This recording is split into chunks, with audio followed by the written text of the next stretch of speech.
Hit it, bro. Hit it. Dude, hit the button, man. Dude, can you just like press the button? Okay. Oh, I Zucker, it's did really it creepy. already, It's cool when man. D does it, but Zucker, it's like stay away from playgrounds. Hey, what's going on, guys? It's RDX podcast, What are you real doing here, deal, Bueller? real deal Xbox podcast. Back again, another Tuesday, another roundup of the current events. And you know what? Thanks for joining us live, guys. Already about 600 people in the chat, just waiting. Do appreciate it. Hit the like button, shout out for us as we get started. Let some people roll in. We got a ton of great topics, and again, thanks everybody for what you guys do. Honestly, we got again great topics, great guests. Tim's going to be about 10 minutes late. He is headed home right now, but we do have a phenomenal panel and again a ton of topics. Colt, another show, buddy. Another roundup of things to talk about. Another roundup of $700 consoles that are going to destroy the Xbox Series X. Yeah, $700 consoles. Graphics cards. GPUs. Yeah, Yeah, $700 graphic cards, yeah. But yeah, Can should I be. rewind that and do it again? No. Hey, D-Batch, how you been, buddy? Fail. I'm good, man. I'm over the moon with the information that we have today. I can't wait to get into the topics, but also the topics of the next generation of GPUs. I'm really excited. I'm in the mood, man. Let's just go. All right. D-Batch has got the Astroglide. Hey, Gaz, thanks for joining us, buddy. Gaz, co-owner of GameOnDaily.com. He did such a great job last time. I wanted to have him back on. He's got his tea, his crumpets, and he's back to talk about some games. How you been, buddy? I'm good, man. Thank you for having me again. It's an honor to be here. Great to be joined by Colt this time. And just want to say to everyone who thought I was a woman, I'm a man, okay? I'm a man. Oh, man. He's trying to be. He's on his way. Hey, Zucker, brother, how you been? Good. Doing really good. I'm glad to be here. Chat looks lively again, like always. And I just want to say, chat, everybody, someone's on here today. His name is the Fonzarelli. He's going through some stuff. He put it on Twitter and everything. I just want everybody in here to go send him some love on Twitter. He's dealing with some stuff, and he's like a brother to all of us in here. And we miss you, Fonz, and we know you'll be listening a little later, and we love you, buddy. So, Man, why you gotta steal my thunder? Okay. Is that what you were supposed? Were you gonna do that? Yeah. Well, fuck you. How about that? I did it. Bye, brother. Yeah. sorry. Shout out to Yeah, Fonz and Fonz. follow Fonzarelli at J Fonzarelli on Twitter. The Grounded Gamer. You can find him on my feed. I tag him every week in the RDX post. But again, Fonz going through some things, and just follow him. Give the guys some support. And again, shout out to Fonz, really good friend. I've known him for years, and he is a great part of the show. So chat, depending on the week. Likes him, hates him, that's each of us, right? We all got our weeks where we're like, fuck everything, I'm hungry, like me last week. But Fonz, again, one of the best panel members on the show, always got something great to say. So thanks to everyone that's joining us live. We got a ton of great topics. Again, Night Wolf in the super chat, the $5 super chat says, any chance you guys touch on the initiative leak? Yes, sir, we do.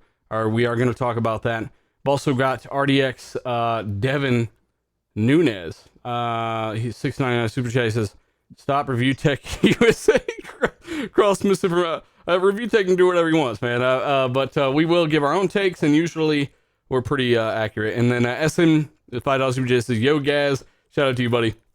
But yeah, we got a ton of stuff. When Tim gets in here, we'll give him a shot to introduce himself as well. But I got to introduce my shout out tier on Patreon. Updates by the 1st. If you're in there by the 1st every month, it updates. It should be good for the next month. But these are the guys that are in this month. Wakanda XMT, All Might, Goose 8402, DT Baggins, Straw Hat Khalifa, Bad Boy Live, Assassin Lupa, Alec Gamer 4, Frost did that shit, Tony Stark, RDX, Foreign Object, Gab Queest. We got Teo, John Blue, shout out to him. We're gonna get him in a party someday. Vec Boss, Deviator X, Real Deal, Neil, Suicide King. Honestly, these guys have been around forever. I want to stop on each one and just thank them. But Tasteless Genie, Michael Bowen, Guillermo Cavillo, thank you, buddy. A Squad, shout out to him. And thank all of you for what you do. Giveaways every single month. Last giveaway winner was, I think it was Jenner Monster Jones, who won a copy of, what the fuck did he? Saints Row the Third Remaster. So shout out to him. And first topic, we'll let some people file in. We'll cover this thing that happened yesterday that Microsoft are really internally annoyed with because, once again, it's been taken and run with as a negative or taken the wrong way. But they did report that they're going to have over 800,000 carbon-free systems built for the Xbox Series X. And a lot of people took that and ran with it as day one or in the launch window. They're making less than $1 million. They're not ready. It should be delayed. What? Yes, that's how people took this, and the media started writing articles about this, when in reality, they were just saying that they're actually going to reduce their emissions so much that it's like they're building a million of them that had no emissions at all when it comes to carbon. Colt, is this pretty much what happened? Did I get that correct? Yeah, it's par for the course with Xbox. The way I understand it is that they committed to 825,000 carbon neutral consoles that are already built, and apparently the rest would be just regularly built consoles that are not carbon neutral. So they're kind of doing a favor to the planet and the environment by committing to do a certain amount of best practices for the environment. And so this was supposed to be a press release about Microsoft doing right by the planet while they're building electronics. And the media ran with it that they're not ready. They're way under numbers for what they've produced since May 2020. And that's where we are right now. So Man. really irritating. So Are people imagine that all the stupid? shows out there that ran with this and talked about how they didn't have enough units. They only had 800,000.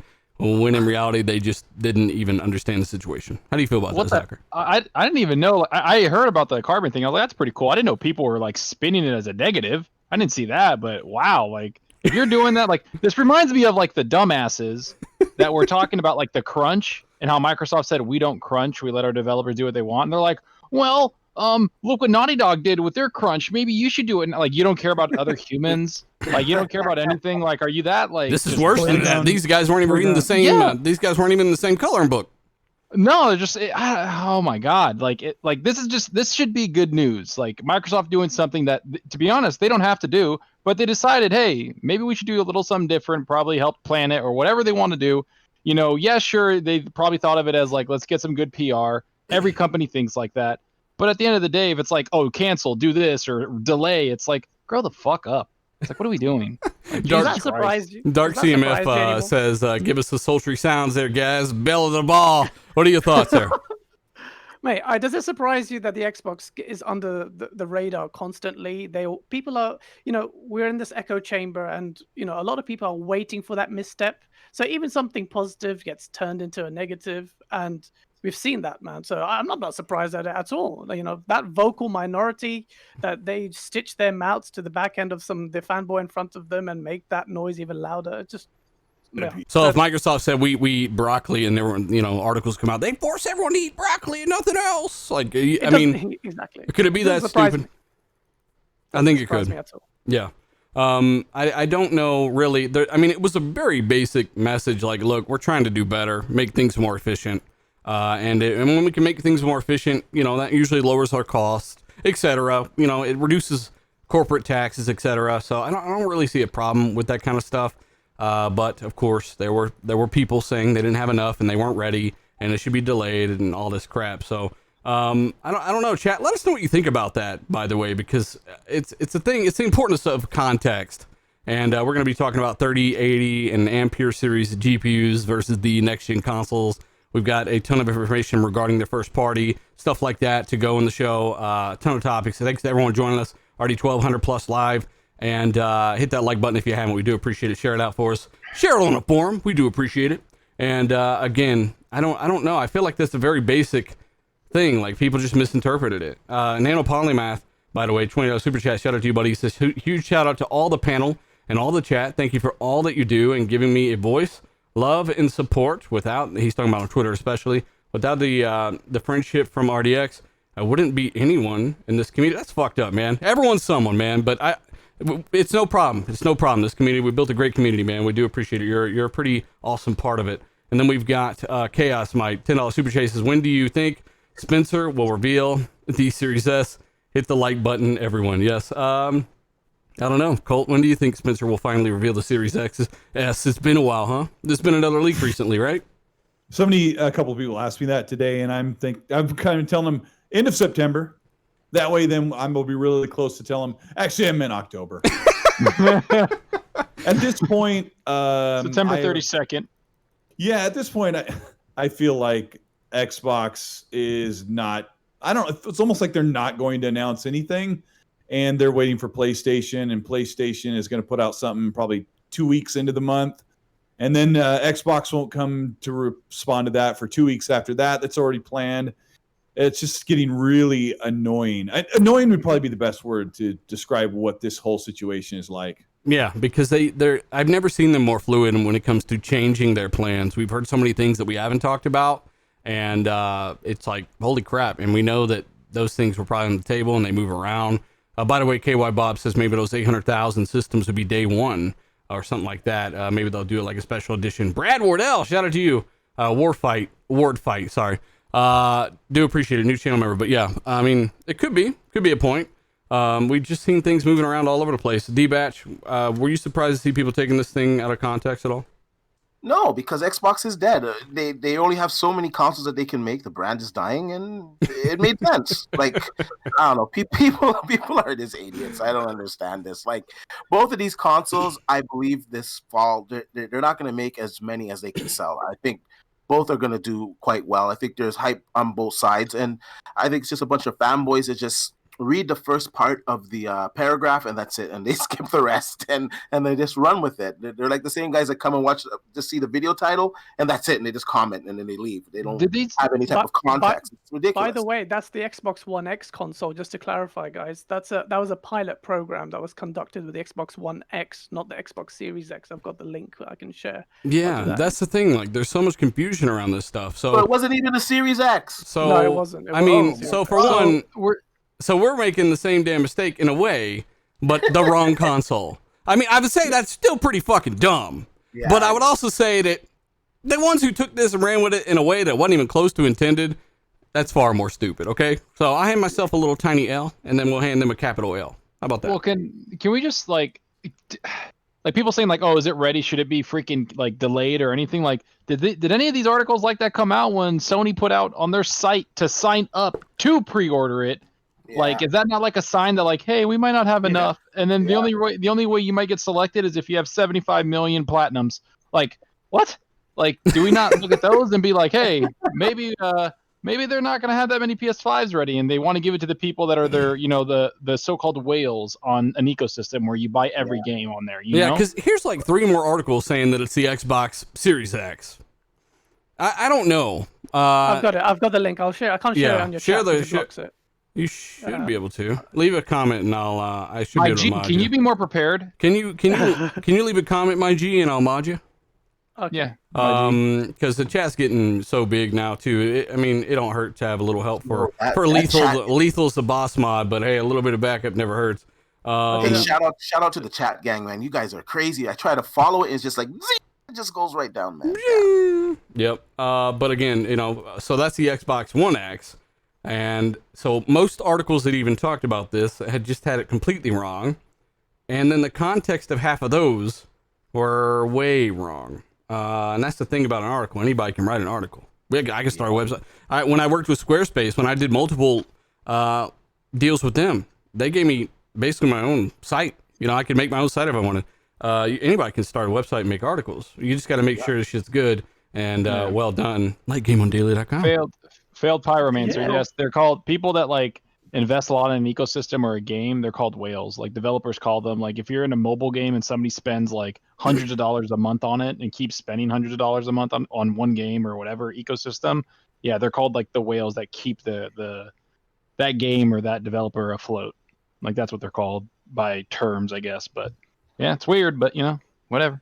Someone said Rand had it right in his video. I didn't see Rand. I guess he made a video late yesterday or something. Yeah, he did. Randall said, fuck it. I'll just release the shit right now. But yeah, I mean, it is what it is. Either way, the intent of the topic was to set the record straight that you don't really have to worry about the scarcity like these articles are pinning it. So that's not really going to be a big issue. We'll see how that, every console seems to have some kind of shortage at some point, but we'll see how that plays out. It shouldn't be quite like these articles are making it. I still think it's going to be a little bit tough to get the PS5 or Xbox Series X because right now you can't even buy a current console in stores. They're almost all out of stock, physically in stores and retail. They stopped making them. That's why. Yeah, they stopped making them, and because of people being at home, more people are buying consoles. Yeah. And then you got the hype of a new console generation. Even if you think that Xbox Series X isn't desirable because of their launch situation, or that you can get a PC if you wanted to with Ampere and all that stuff we'll talk about later. But even with all of that, the Xbox Series X is going to sell really, really well this holiday, and we'll probably all get one, and it won't be as easy as you think. I think it's going to be tough for anyone who wants a brand new console this holiday. Anthony's talking about certain people talking about unscripted video. Yeah, I haven't scripted one video ever, so I don't know why they would even try to act like that's something special. As soon as these consoles become available, pre-order it. If you can be on a notify list, do it. Best Buy, they have some notifications open so that you'll be notified as soon as they have some more information or it goes up for pre-order. Do that, because these consoles, both of them, they're going to be constrained, not because they're not going to have, like, they're only making a few of them. It's just the demand is going to be high for them. And Colt hit the nail right on the head there. A lot of people are going to be home this coming autumn season. A lot of people aren't going back to school, aren't going back to work. The situation isn't under control completely yet. So a lot of people are getting a lot more consoles. They are buying more PCs. And yeah, as soon as you see that availability, pre-order that shit. Yep. Yeah, shout out to Skylar, by the way. Super chat. He had nothing to say, but thank you. Yeah, I mean, it's one of and Sony they did actually unlock pre-orders on their own site. I don't remember if we covered this last week. Maybe this happened after. But yeah, you have to they're looking at, like if you bought a new Ford GT in 2017, they looked at kind of what you would do with the car and would you try to resell it? Stuff like that. Like they're doing that with the PS5. So they're checking your trophy level. They're checking your activity. They don't want you to, I don't think it's a bad thing. They do make a little more because they're not selling through middleman. And they're keeping people from mass buying these and selling them on eBay. I don't think it's a bad thing at all. But it's something you should be aware of, that if you don't spend a lot of time on PlayStation like me, I play the exclusives there and soon on PC, then, you're probably not going to get one from their site pre-order. Nope.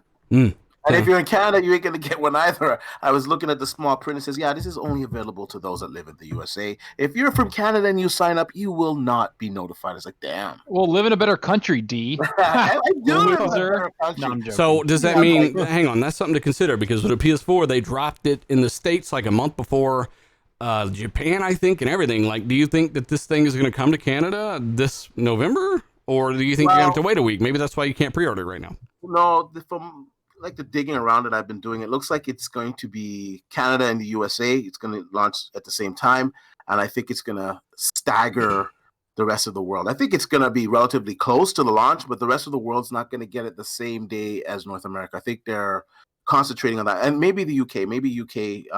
They'll get it around the same time. And I think the rest of the world's going to be a little bit staggered. Hayak, by the way, he's talking about not being a fan of some of their PC first releases. And do you think it will continue with the new systems? I was really annoyed watching that Age of Empires Definitive Edition trailer, and then it popped up Xbox at the end, and it's not fucking on Xbox. What the heck? You might as well put a Subway logo there. It's not going to be there either. What is the point? Right? So, those games could easily run on the system, and I played Supreme Commander 2. That game handled flawlessly on console. There's ways to make this stuff work, and I think Microsoft are really missing out, especially with cross-play available. Why not make a game like that come to console? Maybe they will at some point, but I think it's dumb if they don't. But either way, let me go ahead and look at the... I think it's more to do with the porting over. I think it's more if you make a game for a console, porting over, like, I don't know if you've noticed, like, every time somebody's made a game for a console and they, like, either port it to PC, it's just, like, it's not as good. Like, even Horizon Zero Dawn had some problems, right, on Steam. It had a lot of bugs. Just every game I've known that's gone from console to PC, even Batman Arkham, right? Arkham Knight, whatever, had problems on PC that they had to refund it. I just feel like they're trying to get the PC one down first and then bring it over like Gears Tactics is doing. Does it suck? Yes. But, Wasteland, again, came out on both right at the same time. And there's no excuse Xbox to do it. AJ Harrison, Super Chat, $5. Thank you. Says, D-Batch, if I don't hear at least 69 F-bombs tonight, I'm going to go and reset her and create a fake account saying the PS5 is already an A4 with 7 extra features. Yeah. Yeah, D-Batch, thanks, AJ. I do appreciate it. Thanks for contributing. It is what it is. I wanted to go to, Gaz, you're familiar with what Sony said recently about doubling down and bringing more first party to PC like we've been saying for years, right? On this show, we've been saying this shit for years. Have you, how much do you know about this? Did you look into this much? Relatively, but I've actually been a bit dumbfounded by in that same statement. They also talked about bringing their suite to PC, and in some of our competitor sites, they completely buried that noise, and I was a bit more surprised by that. Like, wait, why are you being so selective here? Why are you taking shots at your competitors, guys? Not shout out to my competitors who are nothing like as good as us, but yeah, so that was a bit weird. Damn. He said, "Fuck y'all." We're coming for your still here. Goddamn. He stopped at a McDonald's. Tim. No, seriously though. I mean, honestly, this is something that me and Cole have been hammering home. Everyone on the show's been hammering home since forever because I feel like it's been so common sense. It's not that we're like Microsoft are doing it, so we're just going to keep saying Sony are doing it for years. I feel like it's been very, very obvious. And they started slowly bringing games. And Colt had a great point. Colt, what did you say on Twitter about the release between the first and second game on PC? Even though they published multiple games on PC in 2019 alone, people never knew about, never talked about. The first thing they said was Horizon Zero Dawn's 3-year-old game, so they can have it because we're done with it. And then the second PlayStation 4 game to come to PC was 6 months old. So what's the next one? Yeah. 2 months, 3 months, 1 month? Or another 6 month, or another 3 year, or is God of War going to be the next one? Because D-Batch talked about that possibility or that scenario, right? Well, we all heard God of War is definitely coming long ago. Yeah. Sony wants to bring these games. I think they're reluctant to bring them closer to the launch because some of the fans, they know they're going to get some backlash from it, which is really stupid because they're two separate markets. Console guys and PC guys are not the same.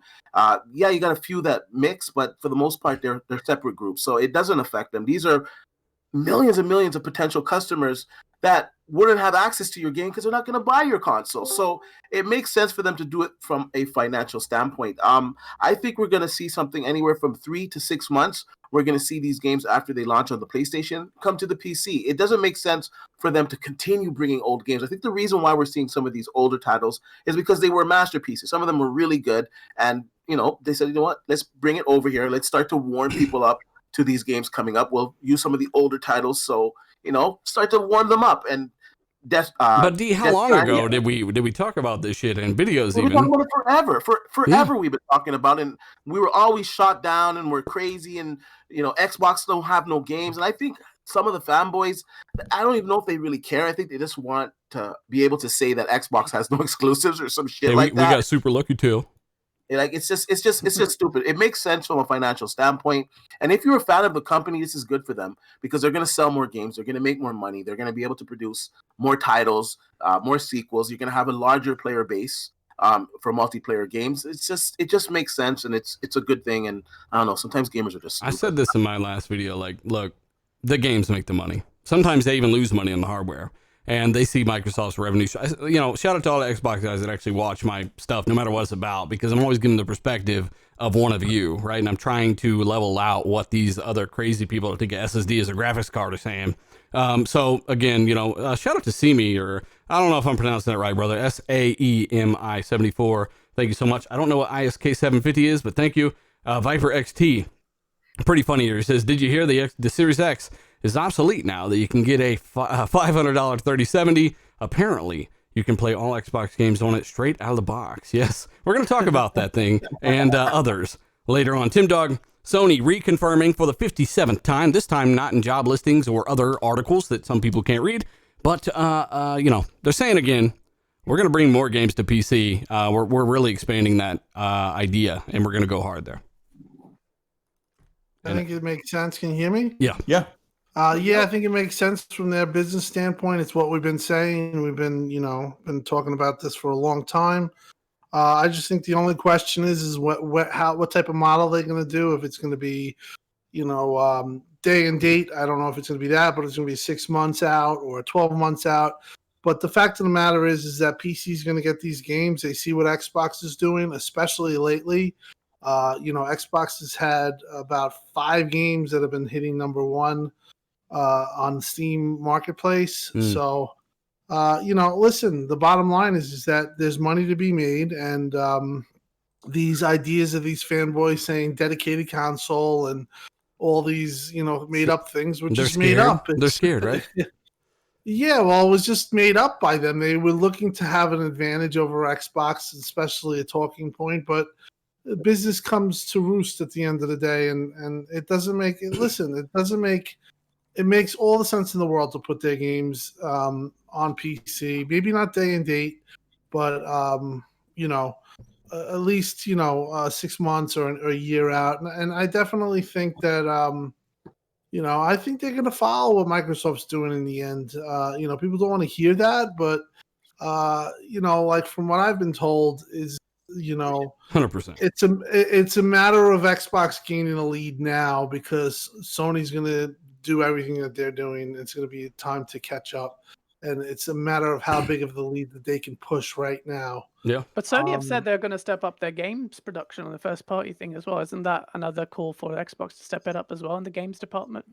Yeah, Sony did say that, but they said that in see, Sony, people need to understand 2 years ago or 2.5 years ago, Sony said that they were going to make less games. That was because they were under older leadership.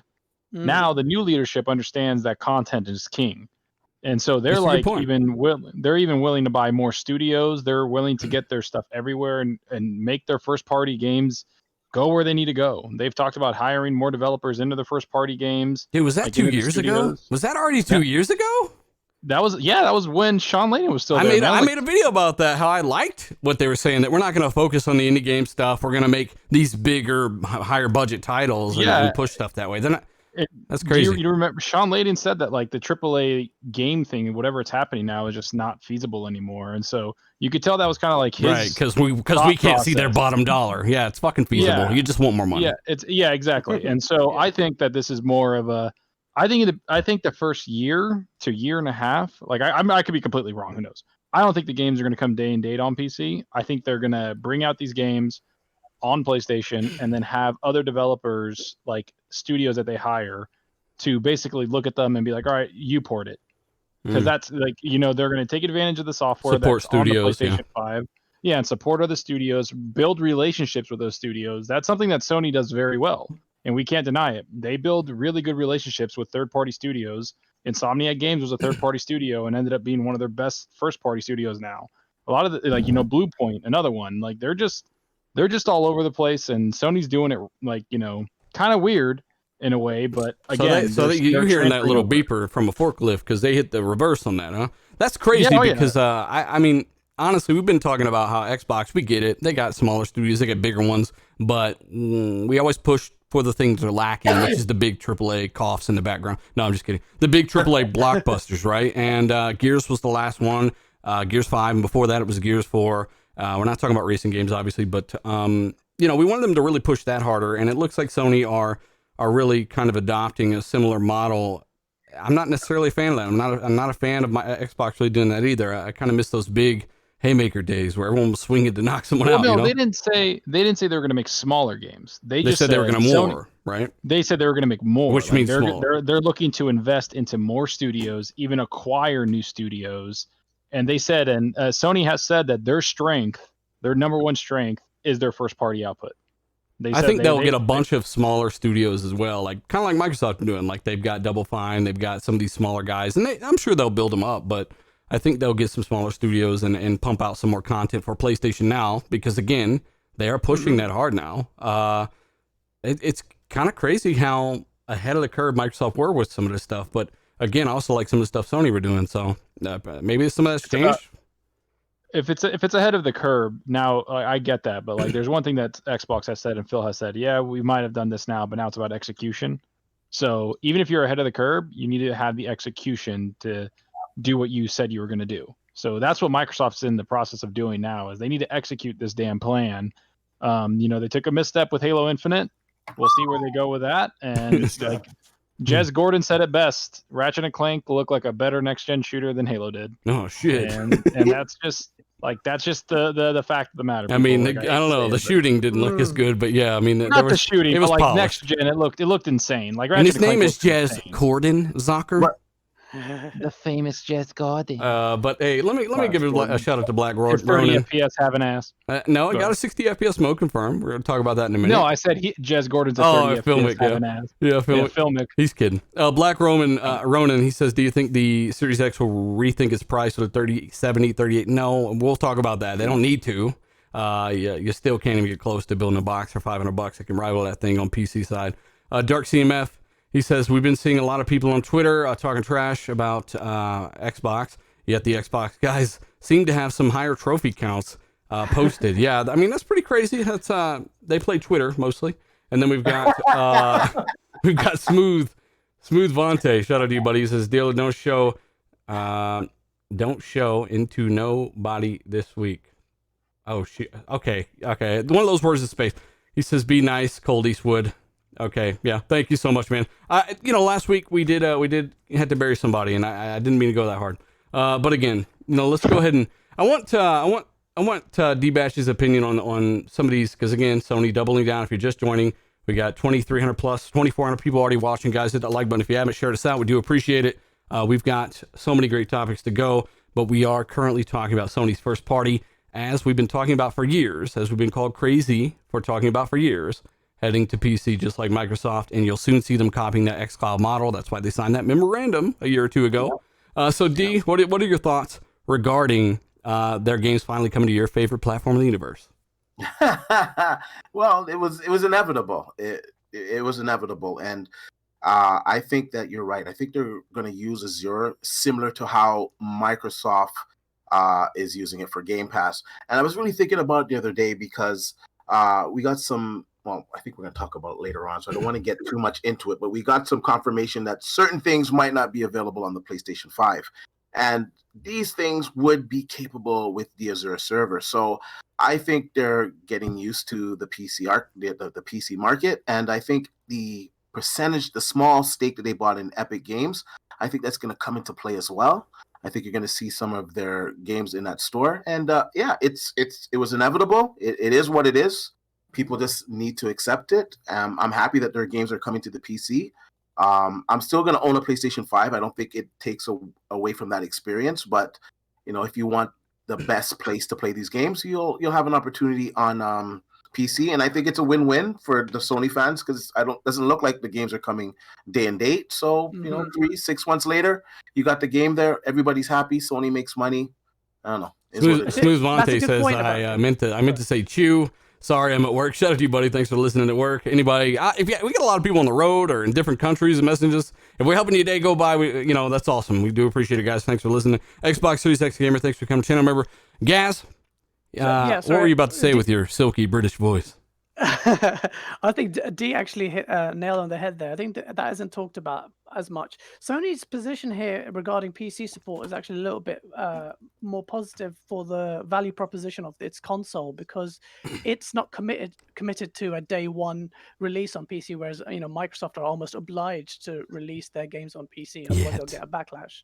Yet, that's a very big point. Yet, but by not committing to a date and not having a date fixed for a PC release, then you could argue that you're more inclined to buy a PlayStation 5 because you just don't have that certainty that any game will appear on PC. Sony are going to purposely straddle that shadow, the lines there, not be clear on this and straddle. Yeah.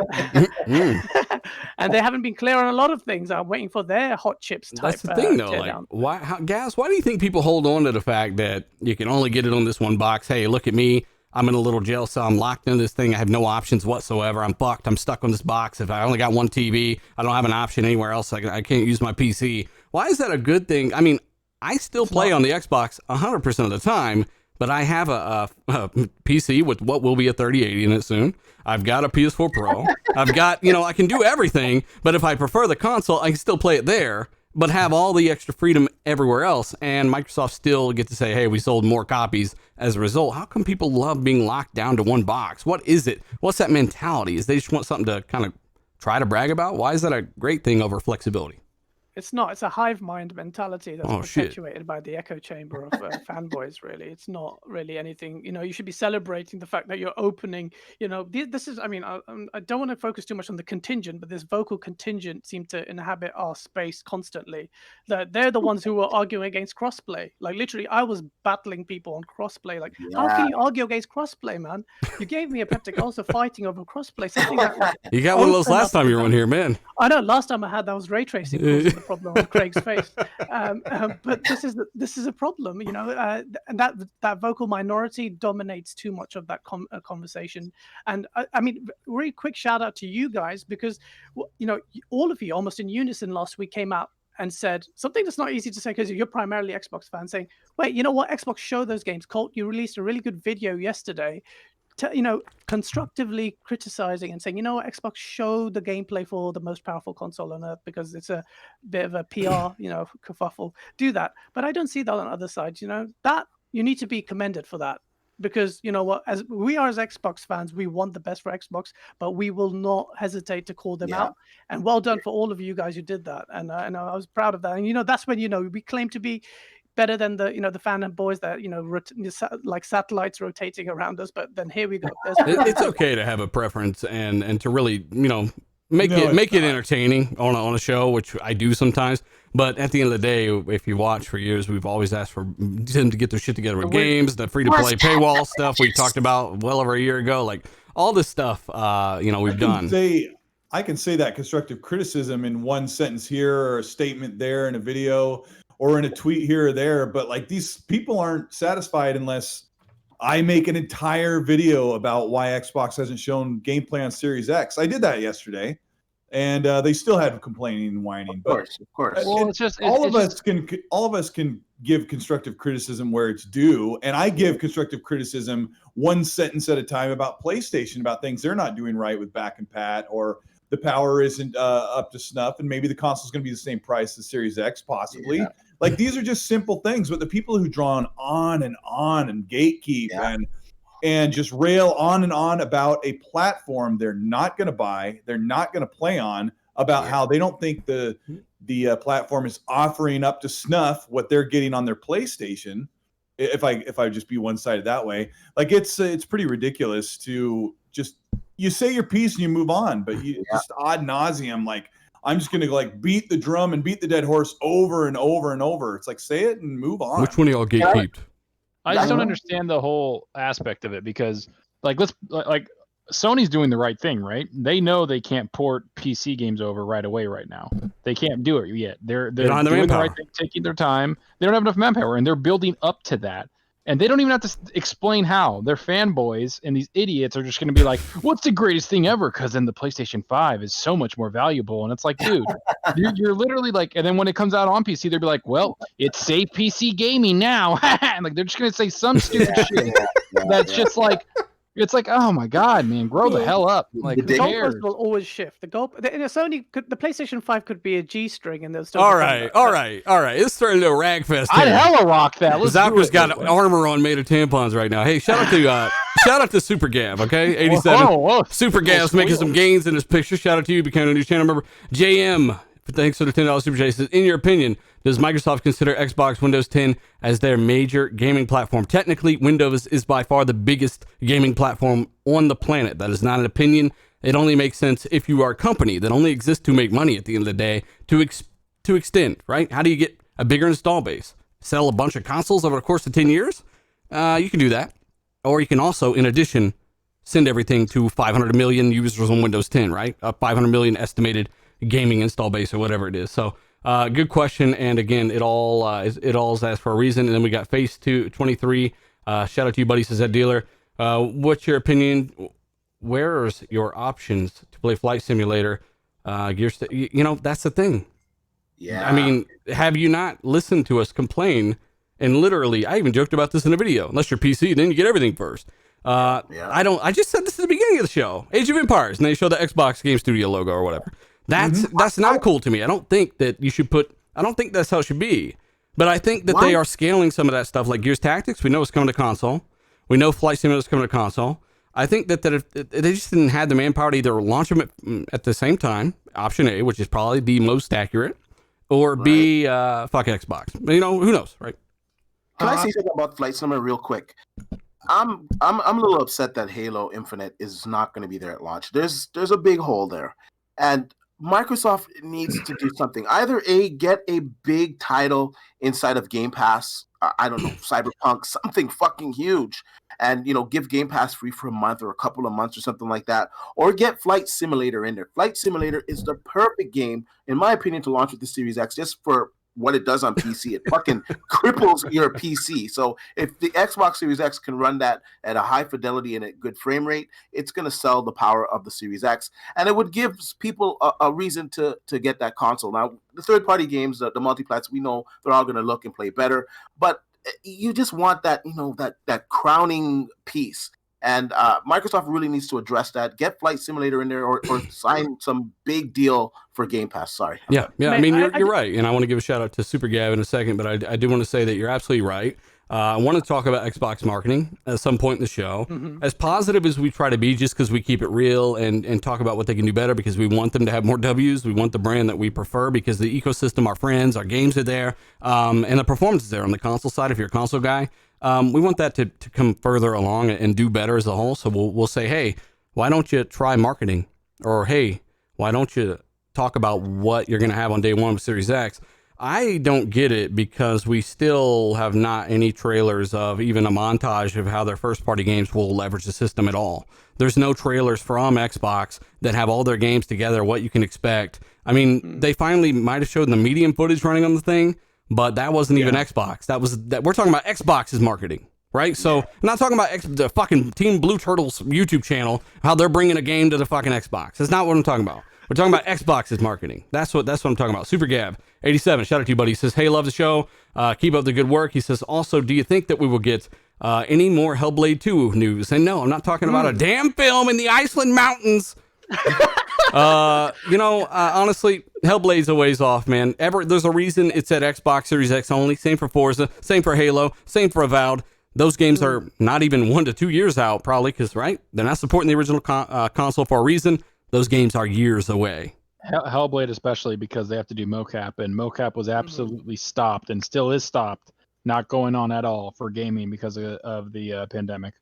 Brock Baker says that game has a lot of mocap. Yeah. So shout out to Brock Baker, $10 super chase, respect from Xbox brothers and sisters. Thank you so much. We do appreciate it.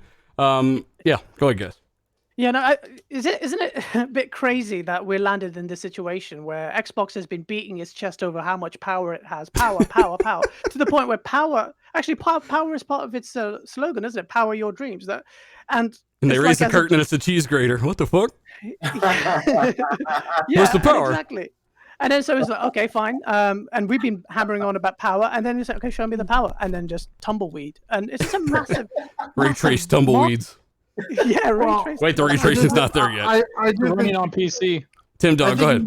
I do think that, listen, personally, I get why people are upset and stuff like that, but if you look at the broader picture and what's going on here, so Xbox and Sony are playing a game of cat and mouse. This game sucks, Tim. I hate it. It sucks, whatever. We were supposed to get originally, they were supposed to unveil to show off Series S, I think in June, and then it was pushed back to August, and I think now it's been pushed back to the Tokyo Game Show. Yeah. I believe that they have been quiet because they just don't want to. They want to beat Sony, or they want to come in second on pricing. Gameplay and montages and all that stuff is coming. I mean, they're not going to just say, hey, here's a console and not show anything. It's coming. And I mean, listen, to be honest, Sony showed something nice, and then the Sony guys make fun of Xbox, and then Xbox guys get mad, and they have a right to ask for gameplay. That's right. True. But if you look at the trajectory of everything, this is just a game of they're waiting for Sony to shoot. And right now they're waiting for Sony to say their price in the September 8th or whatever, or earlier this month. And I think after that, then you're going to get this. I think they're going to make this game show the time when they're going to unveil everything, and they'll have a lot of stuff to talk about. Well, we got to be honest, Yeah, Tim. yeah. Like, how does that stop them from making a montage of how Horizon and Gears and all their games that they do have I patched? mean, what do you want them to show? What do you mean? What would you like to see as a fan? You want to see? What do you want to see? Valhalla would say Series X gameplay. Even their first party, like fuck the third party, even like Gears. I don't know if they have anything. I don't know if they have. They do. They got Horizon. They got Gears. They got fucking, you know. You guys here in the background having a stroke. I think the problem with Microsoft is that they're a little bit too reactive, and sometimes they don't even throw a punch back. I think I would like them to be more proactive, to be quite honest. But at least have a contingency plan in place in case Sony does something, that you have something to show in order, you know, to set things straight. Now, Sony coming out and showing games running on the PlayStation 5, it got a lot of people hyped for the system. They say, okay, I know this game's going to be on the system. I know what that game's going to look like. I want that system. Now, That's just one game though. but it doesn't matter. It's the mind share, right? So now Microsoft has to have something in place where they can show off something where the game says, "Oh shit, that looks good too." I mean, we've been talking about their marketing. We don't have to re-explain it and take up a chunk of the show on that. But yeah, I mean, I feel like that's common sense, you know. I mean, listen, I just think that when it's all said and done, the thing like price is really like, listen, we could say that they showed awesome gameplay and be all happy right now. We certainly could. They can come in with a $599 price tag and Sony with a $499, and I guarantee you all that mind share and all that happiness will be all down the drain. So why not try to fight it with what you have then? Yeah, it's not mutually exclusive.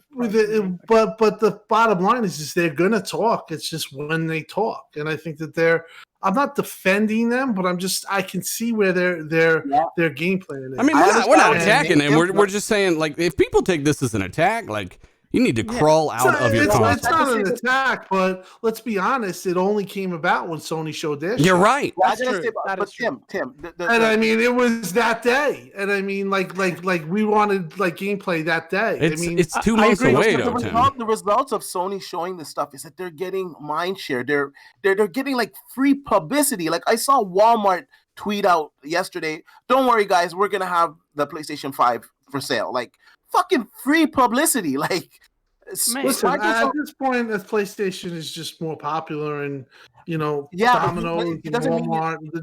It doesn't mean that you have to. Let me jump in. Real quick. Get out there and show. D-Bash just fucking swinging that flail around again. I know, flail. Put your flail well. It's all right. Put it away. Tim, let's just be real here, bud. Like, I know you're not defending. I know I understand what you're saying, but at the same time, a lot of what happened in the PS4 was that Sony didn't have a lot of really good launch titles. No, they didn't. A lot of stuff for 3 years, for like 2 to 3 years. They didn't have a lot of anything, to be honest, except they called it the indie station.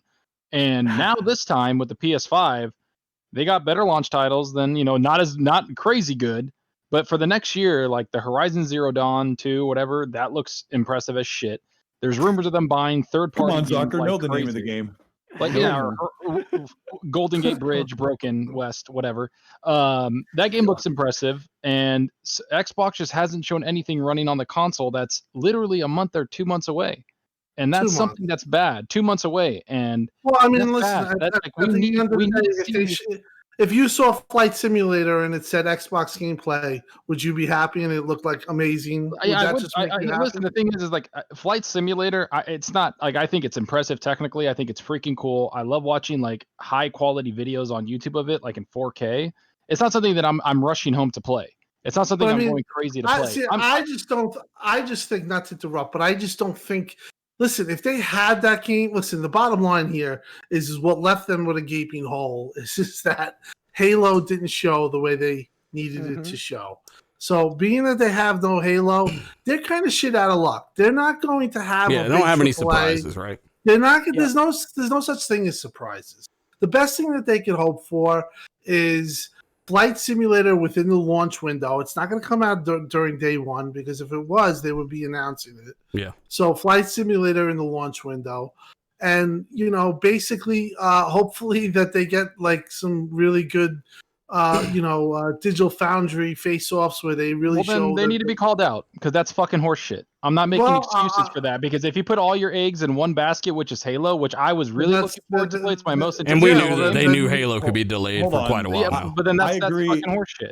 I agree with Zocker, but the problem is Xbox doesn't have anything to show. Oh, that's coming out in the next 6 or 8 months. Unless Halo Infinite comes out in the spring. Unless you want to show release. AAA, unless you want to show, but what I was saying, deal. but what I was saying is they have like 5 or 6 third party timed exclusives that are console launch on Xbox. And what I said was, yeah, you don't have any games coming out that we don't know about or that are coming out in the launch year. So you need to reach out to the developers you partnered with and say, show us the game running on the Xbox Series X. And even if it was Cyberpunk, can reach out to Hang on. One sec. The best example of all I'm asking Xbox to fucking do, it's so impossible apparently. Nvidia did it today with like 6 trailers for RTX. Yep. Yeah. Xbox hasn't done that. PlayStation what did they show? They showed fucking Cyberpunk, Call of Duty, all these just for ray tracing. They had trailers. Yeah. Xbox don't got nothing.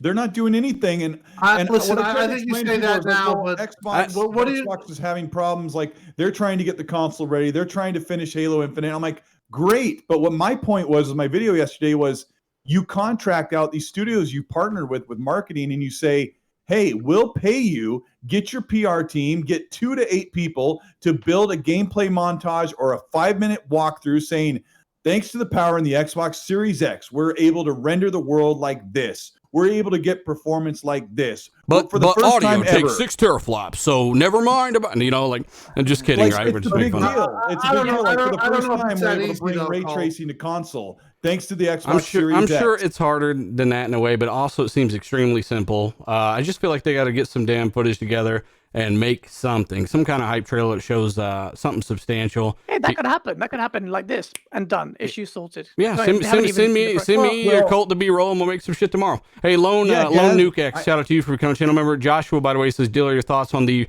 rumors that the initiative is making a Perfect Dark like game. We'll actually cover that. I'm going to hand that topic to Zalker.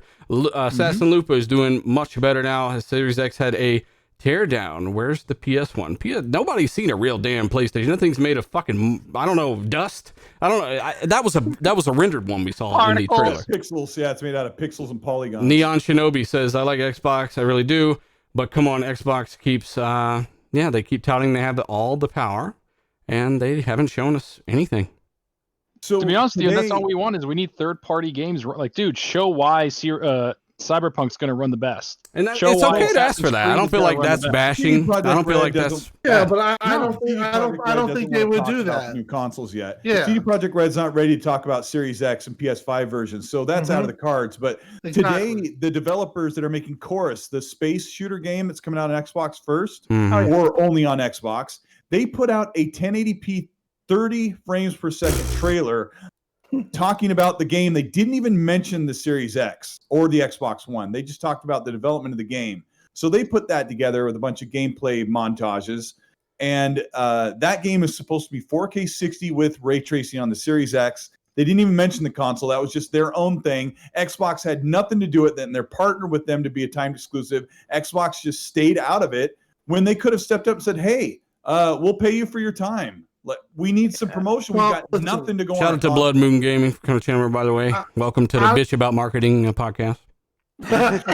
Listen, I think Zucker put it the best, where he said they put their eggs in one basket. 100% they did, and this is the recourse. Now, when I look at it, I know what Xbox Series X is going to do. I know it's going to be best for multiplats. I just know in their situation, they're screwed. They got screwed with this Halo thing. No, I don't think that's that critical, guys. Look, man, Xbox typically blows its load early on, and there's a deficit in games later on, and that's changed right now. To me, okay, true. That's true. I was a guy. I went on national TV and I told people to play the PlayStation 4 over the Xbox One. I'm a fraud. Okay, I did that, and I'm telling you now. and I'm telling you now, things are different now. Now this is changing. Out of the two consoles, you telling me which one is the more exciting proposition? Not just because it's the most powerful console, but it's finally from its inception, Xbox had a first-party problem. That problem is solved. I'd rather they pace themselves. And if you told me last year, someone told me last year, by the way, the PlayStation 5 will just have Spider-Man DLC for its launch title and Ratchet and Clank in the launch window. Very generous interpretation of launch window, but let's see how that pans out. I would have said to you, oh wow, Xbox have it in the bag. Surely they can, one up the Spider-Man DLC. So a little bit of perspective, because Sony don't have that much. Unless you're a massive fan of Spider-Man DLC and Ratchet, then comparatively, there's a complete deficit on both sides. And I think Xbox, and you look at the variety of studios, and they've just released 5 sick games. And look at the variety. They became a dude bro console to a cartoony console. Now you've got so much variety, and Game Pass that's absolutely shadowing its competition. Now the most powerful console on the planet, and studios is building a mega studio. It's got NXL just released a game as a high 84 85 Metacritic. It's just look past beyond. I completely agree with everything that's been said, but get out of the echo chamber and you will see that out of the two consoles, particularly for me personally, it's clearly the Xbox Series X that's the clear, exciting proposition. Unless you want the same old, what you're getting with Sony, don't panic, man. And all this can change like this in a couple of months, because we haven't even bloody seen the Xbox Series S, and it's a whole console. Haven't seen the price, so a montage could be coming. I share your frustration. I was even arguing with Tim on Twitter about, I love you, Tim Dog, and I actually agree with you here. Like, all this can change. Marketing is the big problem. It's just marketing. Imagine though, again, that they've already shown off a little bit, just little quick screenshots of stuff. Horizon 4 basically running at Ultra plus 4K 60 on the Series X. They've already shown Gears, a little bit of that with a bunch of information on the screen and crap. They've already confirmed multiple games that are going to be patched, and as simple as that is to make a trailer hyping that kind of stuff up, they just haven't bothered. Nano does say that Xbox, you're listening, watching, send some content to Colton Dealer, and they can make the trailers for you. It's not that simple, but yeah. That would be pretty easy to do. Blood Moon Gaming says, love what you guys do. Keep up the good work. Do appreciate it, brother. Go ahead, Tim. One thing I want to say is that, and I'll come in on this with you guys. They should say to Valhalla or Ubisoft, let's make a deal. Show us your game, and that should really happen.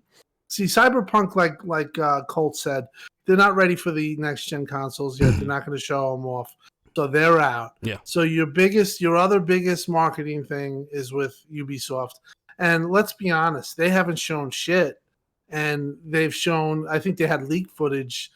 Make a nice video and show it running on an Xbox Series X when they're ready to show, and I think that could go a decent amount of way. So, like I said, though, they're just kind of in a situation because they were counting on Halo, then Halo multiplayer 120 frames per second footage the next month. Now their 2020 has been thrown out the window, and what's hurt them is that they, I think, are determined to wait out Sony with this price, because at this point, now you're at a point where you're getting beat up. So you have to stay getting beat up until this price thing.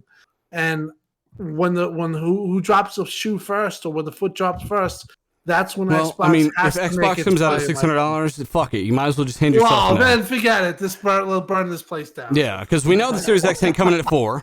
If it comes at $6, that's fucking stupid. It's never worked, not once in the history of consoles. Right. So what the hell are you waiting on when you have a $300 system like the Lockhart waiting in the wings? What is the question here? Let me say something about that, because I was talking to somebody that said that maybe Microsoft and Sony are afraid to say the price, so they're waiting until the last minute. They're waiting for that stimulus to come. I'm like, that's not what you do when you're marketing a product. Like, Samsung and iPhone don't care, or Apple don't care about how expensive the phone is. They're not worried, like, we'll drop it on them last minute because maybe they'll get scared not want to buy it. Like, if you're excited about a product, just like what NVIDIA did today, when you're excited about a product and it shows great, you just say, here's the price, deal with it, enjoy it, and people line up and buy. Now, if PlayStation and Sony came out and both said $600, if both of those companies said $600 for the consoles, we'd all line up to buy them. It would suck, but we wouldn't be scared away. But like Dealer said, it's not $600. The PlayStation disc version and the Series X are probably $499, and they're not waiting because they're afraid to tell us the price. That's not what companies do. GLR is talking about. I have to disagree with you because Yeah, this is that's a sound completely. I think completely they are totally waiting because if Sony was so confident, they would go and they would say it, but they're not.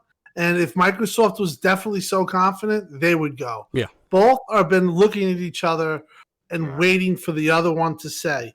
I think that they're suspecting that Sony is $549 for the disc, $499.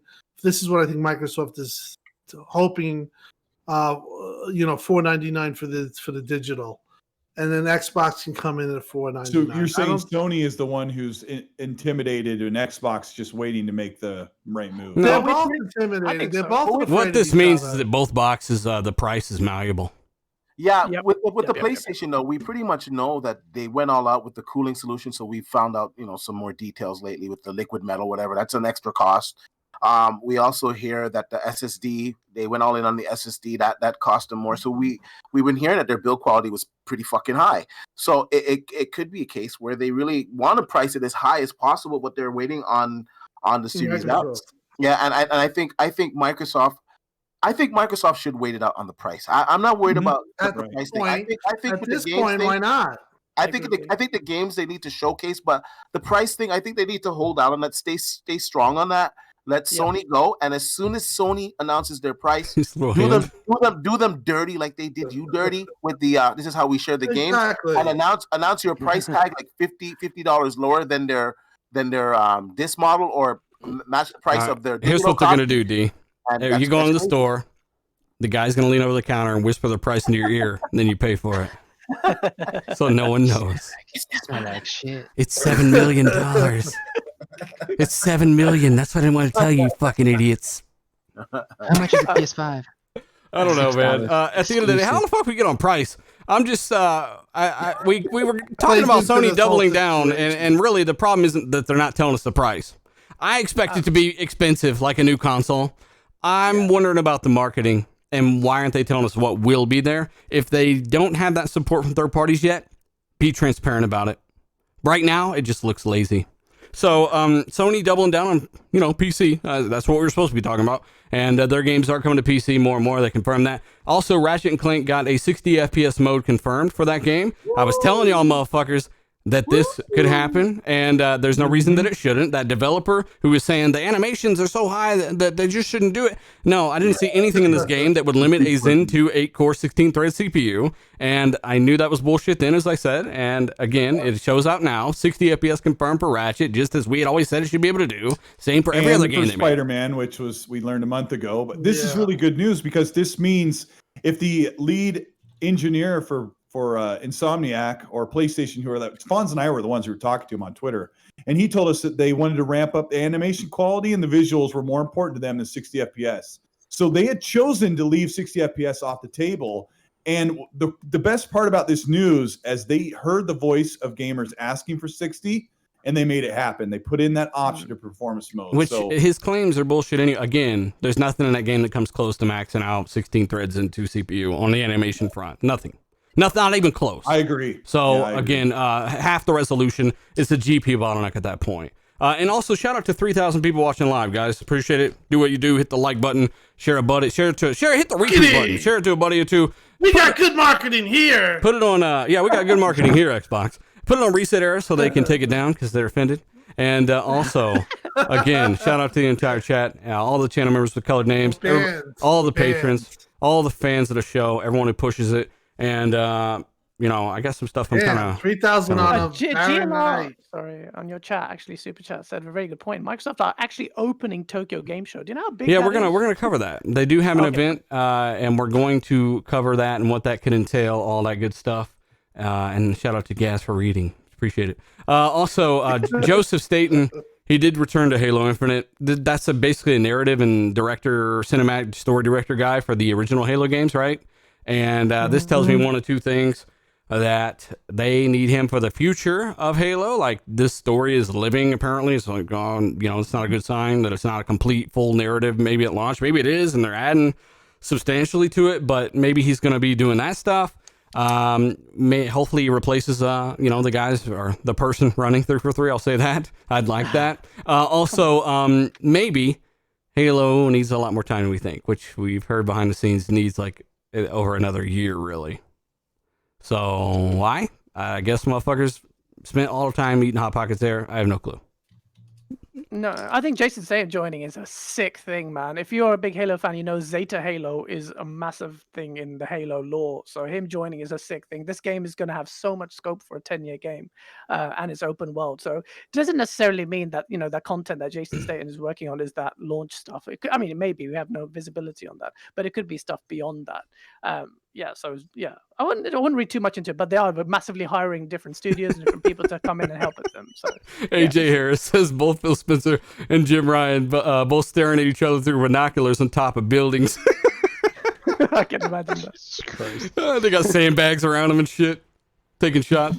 AJ, it could be. Also, we got another super chat here. Faisal, shout out to you, $10 super chat. Says gameplay wise. They can even show Psychonauts 2 really, Faisal, come on Xbox Series X with features. That game is not going to push the system at all.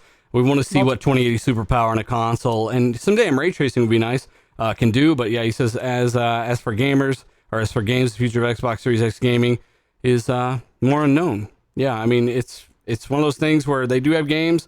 They haven't shown us much, but we know they're coming. Avowed was a big one. That's why I agree with Tim.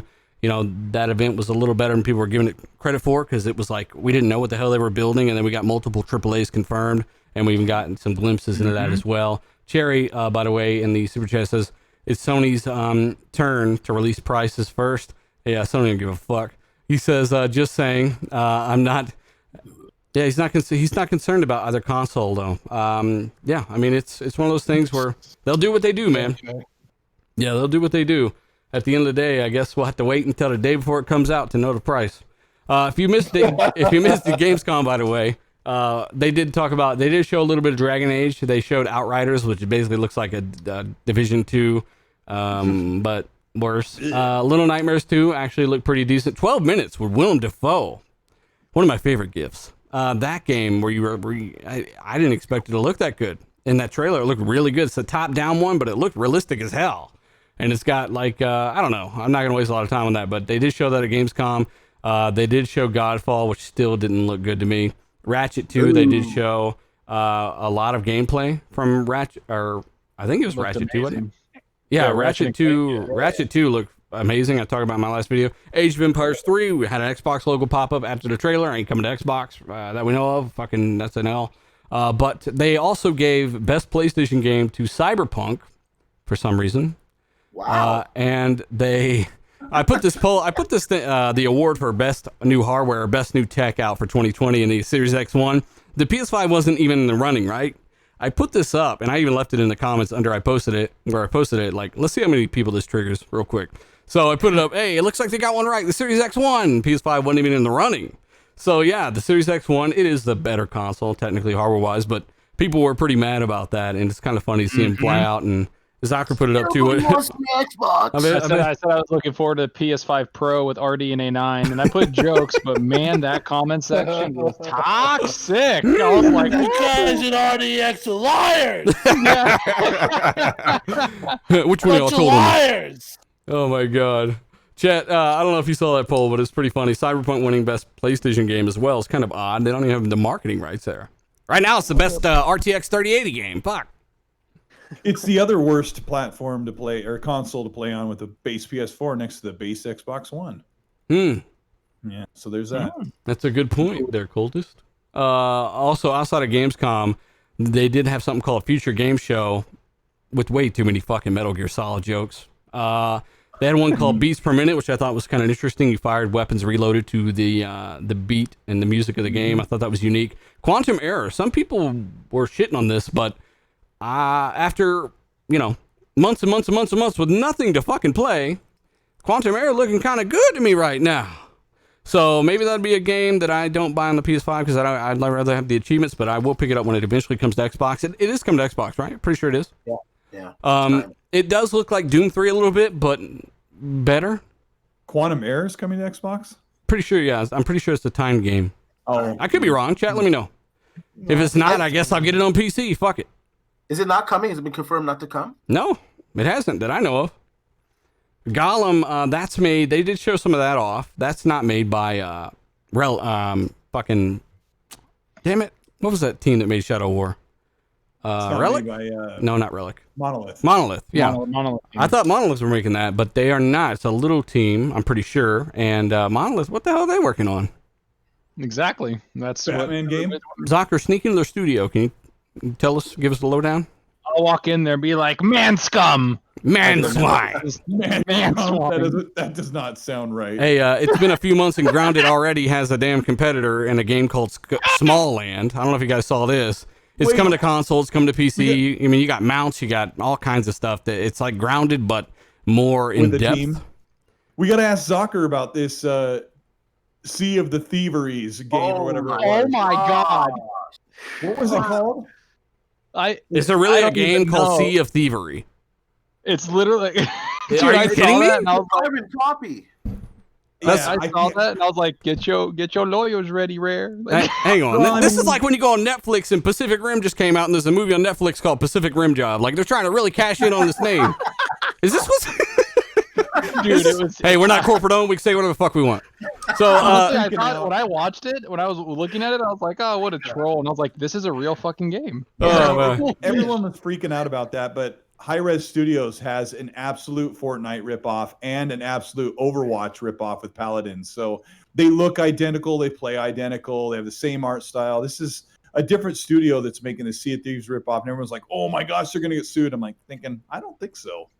Blazing Sails. Someone says it's called Blazing. Yeah, Blazing Sails sounds like an old movie. all right, that Blazing Snails. All right. I'm never playing that game. All right, that's not Yes, as you bad, Zocker. You had me over there, about to call Greenberg. What's going on saying, over here? man, I'm not playing that game. Sea of Thieves for life. See your trash for life. Hell yeah. Hey, Chris R, shout out to you, buddy. He says, did you guys see the Xbox apparently kicking off Tokyo Game? Yeah, we're going to talk about that later in the show, buddy. That's going to be a big topic. Podier, shout out to you, $20 super chat. Says, if Microsoft doesn't care about selling consoles, as Spencer said, which again, there's a lot of context to that statement people forget. He says, why are they pushing the Series X so much when it comes to specs? Exactly, right? And not showing the spec. They known they had the specs. They even knew they had the lock frequencies over PlayStation. That's why they harped on it. That's why Greenberg tweeted out, enjoyed thousands and thousands of games day one, because they knew Sony didn't have full back compat, which we will get into. Ubisoft crushed some of that. Yeah, I mean, it's all kind of a question. About consoles, they wouldn't have held on to the price for this long. They Yeah, wouldn't have been playing chicken with them people. The context of that is just he said if Which one I of y'all only kicked me? cared about selling consoles. yeah, and he also said if I wanted to sell more consoles, I wouldn't put my games anywhere else. Slim Muto, you're like an hour late. We went off about Xbox not showing gameplay, so rewind it. And Yeah, it's kind of weird how he yourself a little pretends like it handshake. just started right now, but it didn't start. It's fanboy damage control. Hey, Blastoise, shout out to Blastoise. He says, how trash is the WB Games ain't for sale? Yeah, we're going to talk about that as well. That has Jeez, been... dealer, how many topics you got?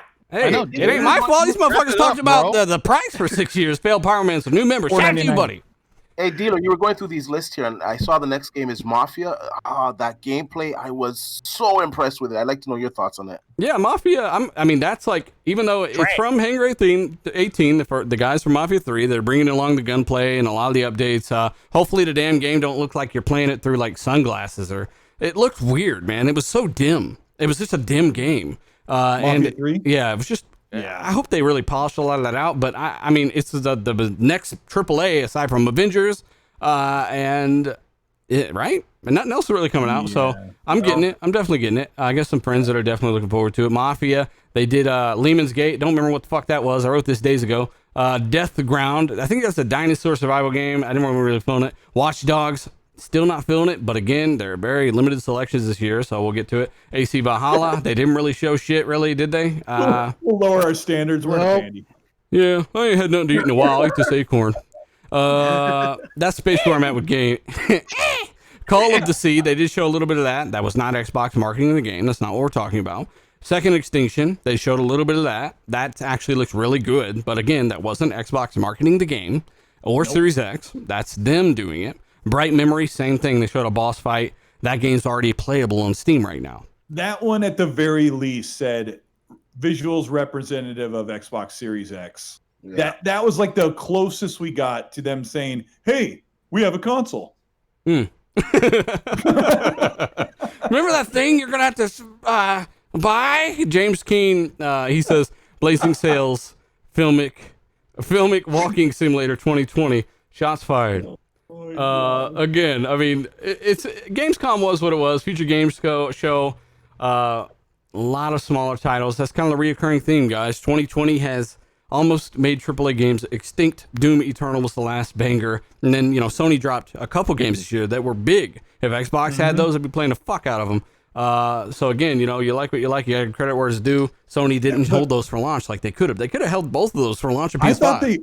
I really thought they would. I spent a full month on PS4 playing through The Last of Us 2 and then Ghost of Tsushima. And I really thought, at least with Tsushima, like, why don't they just hold this and ramp up the visuals, and they'll have a launch title to go along with Miles Morales. Give me some damn animations from this generation in Tsushima. That'd be great.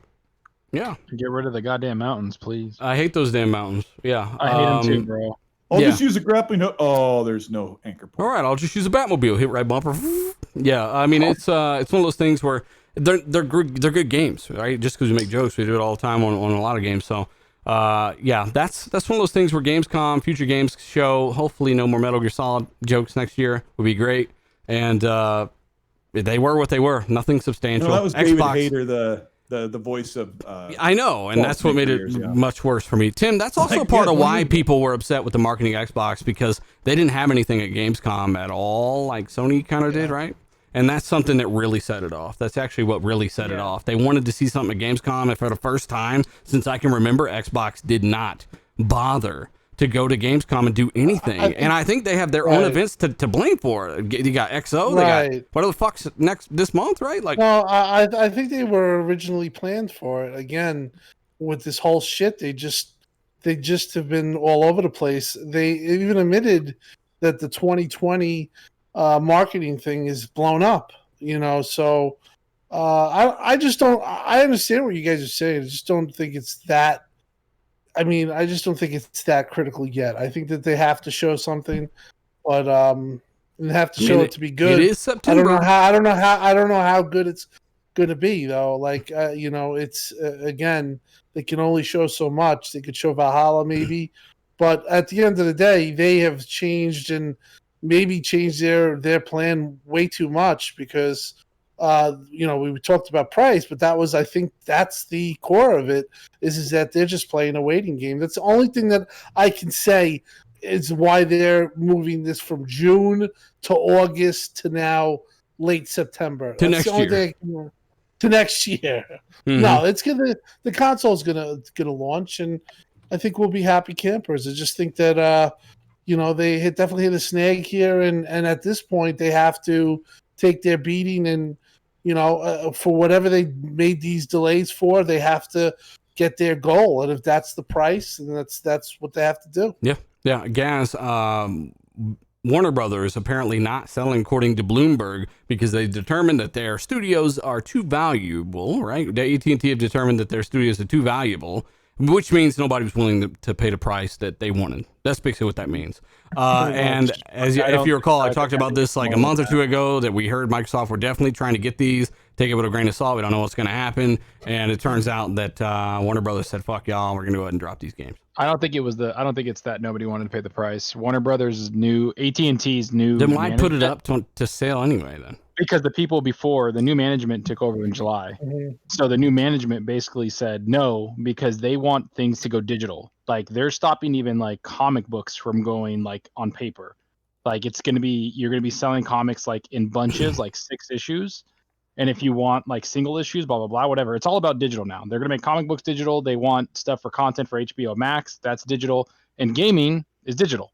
So they see the digital market of gaming as huge. Like they're like, well, gaming's a very big growing, economy. Its marketplace is getting bigger and bigger every single year. We've seen the numbers go up. Developers are making more money, hence why people that want $70 games is trash. They see that, and they're seeing that it's just way too valuable because they can make digital games for Harry Potter, PC or DC, whatever, Right. and Mhm. move on. And that's the strategy now. Slim It sounded too Musa good to Slim Musa wants to know what we'll be playing at launch aside from Cyberpunk and Assassin's Creed and all this other Aside stuff. from 100-hour games, I don't fucking know how much time. I you mean, got, trust bro. me, buddy. We're with you. We should have had a damn game, but at the end of the day, when we saw Craig run out of the bushes with no face, I said it before. We wanted him to go back in the bushes and get some textures on his head. I'd rather have a complete, finished, greater product than a rushed Halo Infinite. What does that mean? Well, What are we some going to play at DLC. launch? I'm going to be playing Miles Morales, Spider-Man. Mhm. I'm going to be playing whatever gets enhanced. Chat, let us know whatever what you'll be games playing. come out in. I'm There's gonna, like a ton of I'm games. gonna play. I'm saving a lot of like Horizon Zero Dawn. I'm saving that game because I haven't played it. I'm saving it for the PS5. Just Hopefully play it on gets PC, boy. I'm sure it'll be boosted Well, at launch. Yeah. On this Warner Brothers, I was actually DM'd by somebody, a journalist about this, and Microsoft definitely was in on it. But I think what happened here is with the pandemic and COVID, video games before that was always big, but when COVID hit, video games now has taken a huge step as far as popularity and people using it. And AT&T just realized, hey, we got this. We like I've always said, they had the Warner Brothers that was making money. It was a beast, and they were thinking about selling it to buy some of their debt down. But in this day and age, to have the type of assets they had, especially video games, the smarter move was to take it off the table. Yeah, So from the table. that's basically what I was told. They realized what they had. I saw Yeah, Gaz's lips come out of a bush and he went, what'd you say, Gaz? and I can confirm that even the other report that this person said Microsoft was definitely in on it. It just became a point of I guess AT&T knew what they had. Cyberpunk comes out November 19th, Longstar. It doesn't mean it's going to be patched. If they have a performance mode on the Xbox One X, you'll at least be able to play it at 60 on the Series X, right? So hopefully that's what we're hoping for. But yeah, go ahead, guys. Oh no, I always thought it was a bit too good to be true, but the anarchist in me would have loved to see the fanboyism of Xbox versus PlayStation combined with Marvel and DC. Oh my god! If you thought coronavirus was bad, that's It's a nuclear explosion. It's like you said, too good to be true. That's the word. And somebody in the chat said, "How does Zalker even know all this?" I actually keep up with a lot of the comic book You stuff. can read, right? I love DC. Well, yeah, I read a bunch of stuff.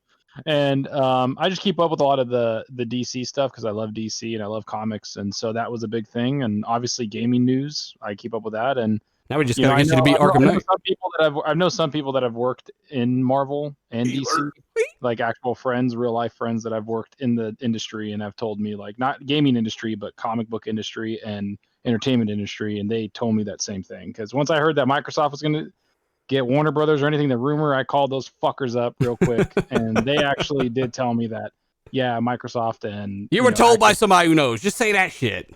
There you go. Yeah. Hey, Zinner, thanks for continuing, everybody. But yeah, Zalker is very, very in tune with the comic book stuff and all that stuff. So almost too in tune. Yeah, he needs to get in tune with Arkham Knight. Matt, by the way, Madden user score, I'll run this off real quick. Lowest user score in the history of Metacritic, right? Tim Dog, you're over there. Tim Dog, I know you got a 0% on that damn site. You gave it a 0 out of 10. So did everyone else. It's at a 0.3 user score last I checked. Yeah, and it deserves it. They showed, I tweeted it.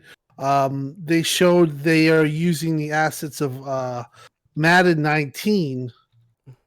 Of course they are. They're the assets, and they got called out for that. But, listen, I'm a big Madden player. I have a 27,000 legacy score in Madden 20.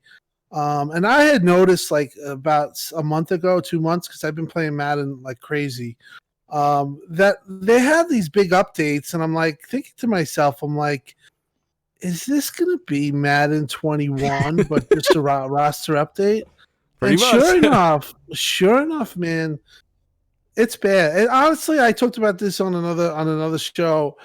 It's criminal what they did. Listen, I'm bad because I buy it anyway because that's just All the right, way Tim, I am. is it like UFC though, or it looks like a PS2 It's game now? bad. No, it's basically really it's I don't know what the hell happened with UFC. That I wouldn't. That was mind boggling. But this. It should be $20. It should be a roster update.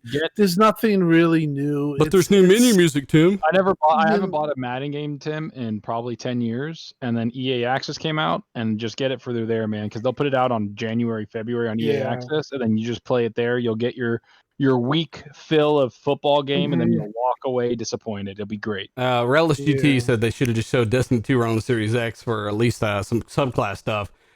We've also got Ponsier, if I'm pronouncing that correctly, sir.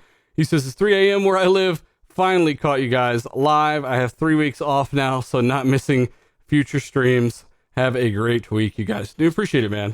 He's up at 3 a.m. We got a lot of people. Noof's in the chat. Shout out to Noof. We got a lot of people. 1, 2, 3, 4 in the morning watching the show. Appreciate it. Almost 3,000 watching live, guys. Hit the like button if you haven't shared it out. We do appreciate it. Again, Madden, I just figured I'd throw it out there real quick. It's kind of like a real quick, little palate cleanser. Don't buy it. Go ahead, Colt. Kevin Baskerville says maybe AMD is the reason for no price and Series X full potential. Maybe they have to wait for AMD to announce big Navi and show off their side first. That's possible. That is possible because AMD is in a war with NVIDIA. NVIDIA, well, I guess we'll talk about it later on. NVIDIA released their information on their cards, and some of the results. I mean, we know everything about the technical specifications. They've been super transparent. I think AMD have been 100% transparent. I don't think that's it. Yeah, but I don't know. That could be part of the reason. Though I can't rule that out completely. It's a good argument. Hey, Colt. Ubisoft dropped a little bomb on the heads of some people that went on and making videos about the PS5 having all the games, the PS1, the PS2, the PS3. Dealer! They's going to have all the games all on one system now, right?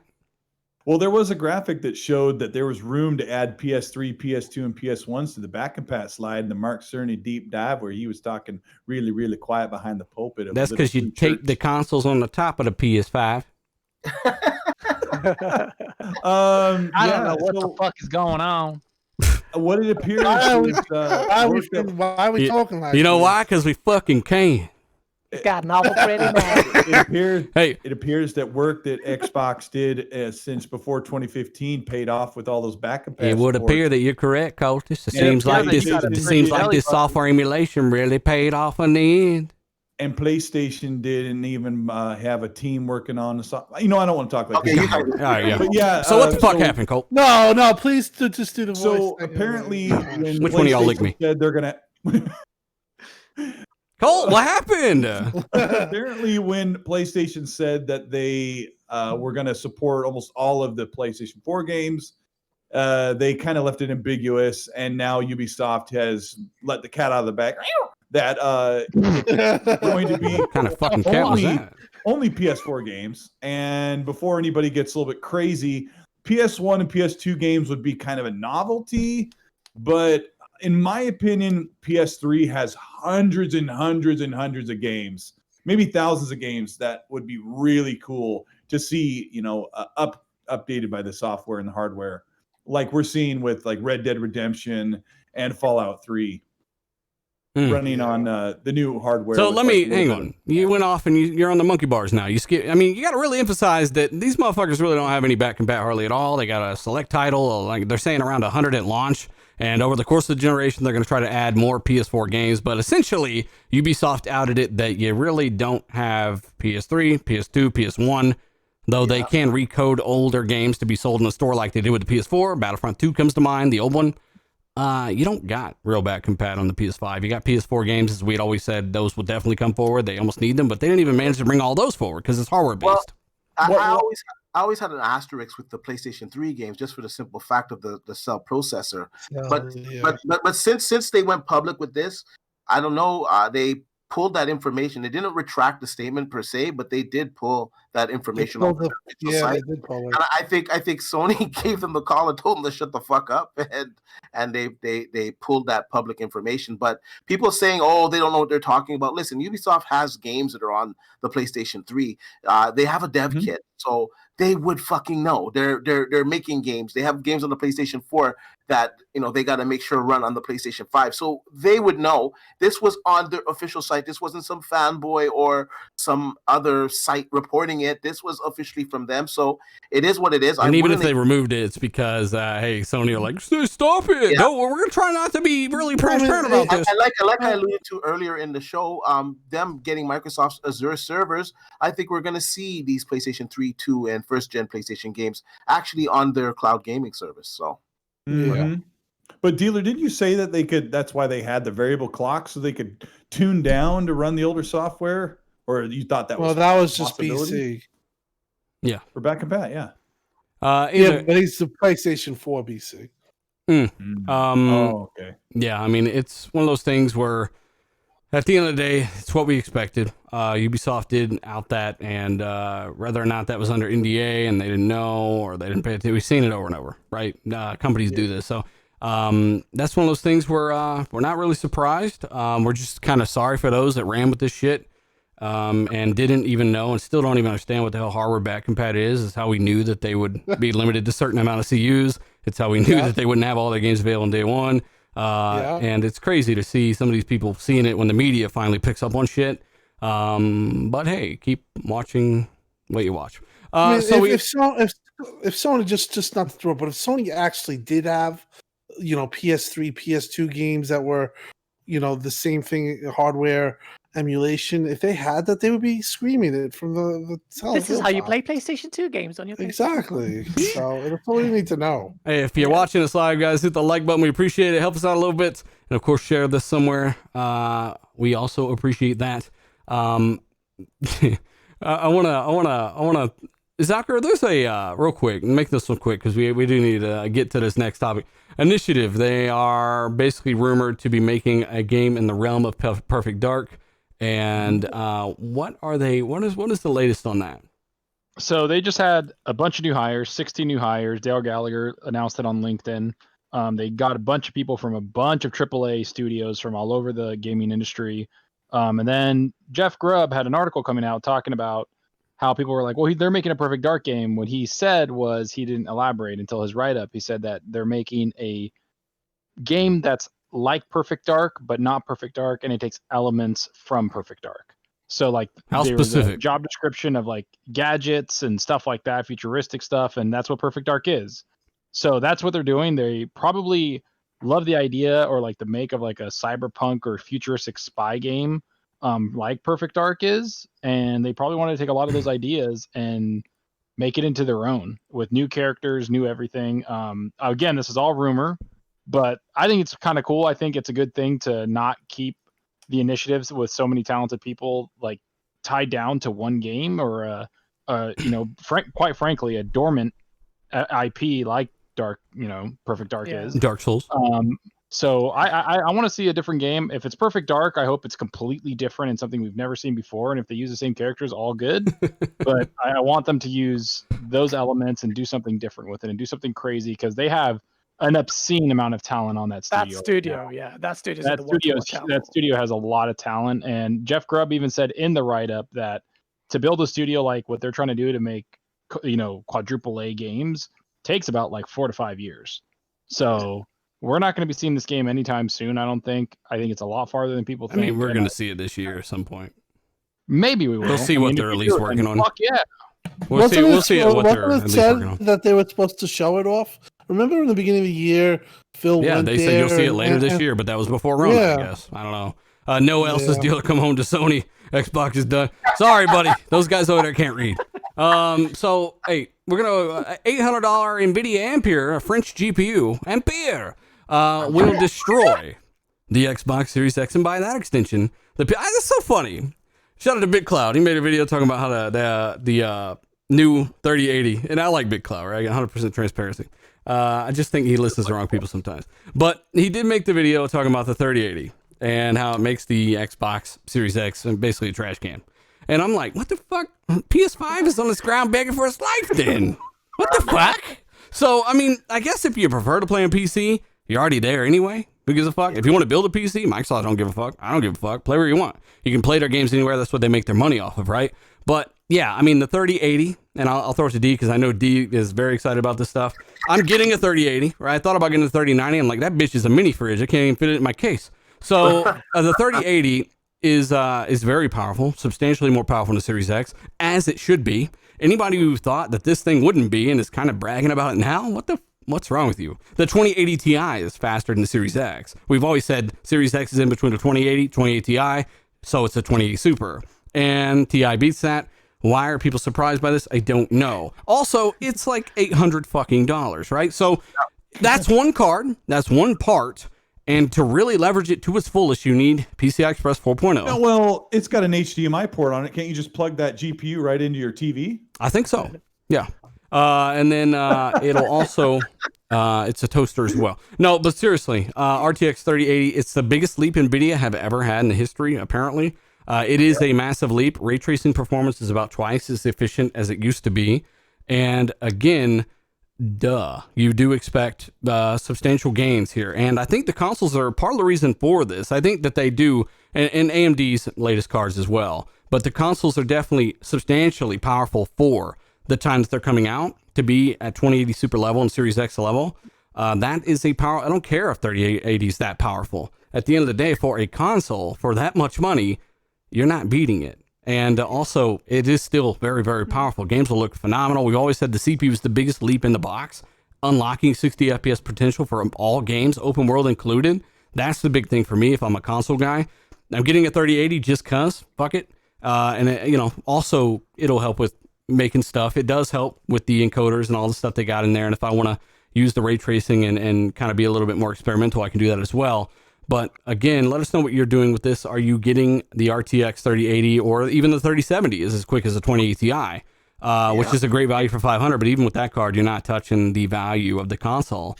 D, what did weird take? Sorry, Say what? before you guys go into this, sorry, just because you guys are experts on this, this is a really weird take about everyone's like, oh, why your Xbox Series X doesn't match this, but shouldn't we be talking about? Isn't it weird? Yeah, it's really strange to me. I never heard about this. This is stupid. But the direct storage is an API in the DirectX family. Shouldn't we be? Doesn't that really leave PlayStation in the lurch? That Yeah. Yeah. Gandhi. Well, they're probably gonna bring track into PC as well at some point. Yeah, I was gonna touch on that. Well, first, the 3080 is phenomenal. I looked at the 3090. I was like, holy shit! And I saw that price tag, and I ain't gonna lie, the PC asshole in me said, oh, I gotta get it. It just doesn't make sense. I just can't justify the price tag for it. I'm sure it's gonna be better than the 3080. The price difference better? I don't think so. I think 3080 is really gonna hit the sweet spot. It's gonna give 3090 is more for like rendering, like professionals and etc. It really is a Titan card, and they're marketing as towards gamers this time around. That's basically what's happening here, and I think that's to preemptively strike against AMD and what they're going to show later on this year. But today's in the video, so we'll talk about their shit. The 3070 is also a great GPU. It is going to be better than the Series X. Now, this one is $500. Now, the Series X, we've been saying it for the longest time, it's going to be $500. So this is just the GPU alone, and the Series X isn't going to be tremendously slower than the 3070. Now, NVIDIA kind of took a little bit of shots at their presentation at Microsoft's ray tracing, and they said, oh, well, if we calculated the ray tracing the way that Microsoft calculated the ray tracing, when you work it out, it kind of was around 1.5 times more than the Xbox Series X. But if you look at the ray tracing metrics that they have on the 3000 series, it's about 2 times the improvement over the Turing architecture. So basically, the Series X is going to be really capable at ray tracing. Is it going to be the same level as these RTX cards? No, it's not. I think it's going to be, around 2080 Super, 2080 Ti levels, which the 3070 is the same power as, basically the 2080 Ti, some more efficiencies, a little bit power here and there, whatever. Better ray tracing.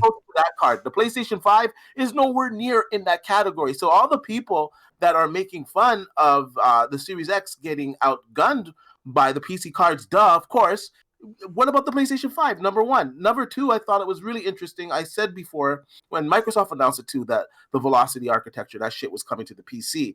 Now I knew it was coming to the PC as well. I didn't think it'd be coming so quickly, and it appears that NVIDIA is using the direct storage API from Microsoft, which is a part of the Velocity architecture, which basically lets them access the Use hard your drive. SSD as part of the memory system. Yeah. It's basically the decompression, right? So they're gonna have like Velocity like features. Now we've always been saying that PC is gonna hold the consoles back because they don't have this technology for the SSDs. Now we see that NVIDIA has this in their thing, and they did it with the help of Microsoft. They said that specifically at their conference. Now, knowing this, Well, it wasn't that PC would hold the consoles back. It's that developers would choose to develop for slower drives that didn't have the ability to leverage direct storage. Because I think you need PCI 4 to even use it, right?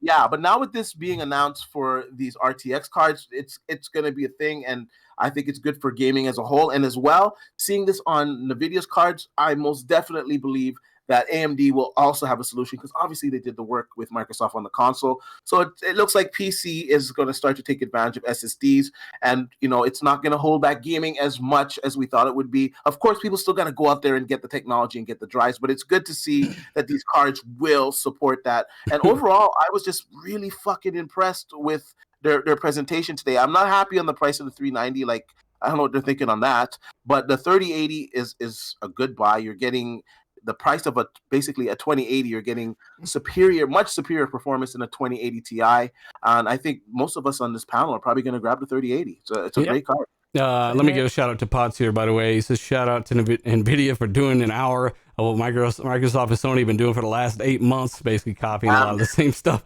Yeah, I mean, he says if all that stuff were, if the hardware were like that, the pandy would have been gone by now, for sure, right? Yes, shortly. Nightwolf says, just saw on Twitter that Xbox is opening Tokyo. Yes, we're going to talk about that as well. We'll get to that.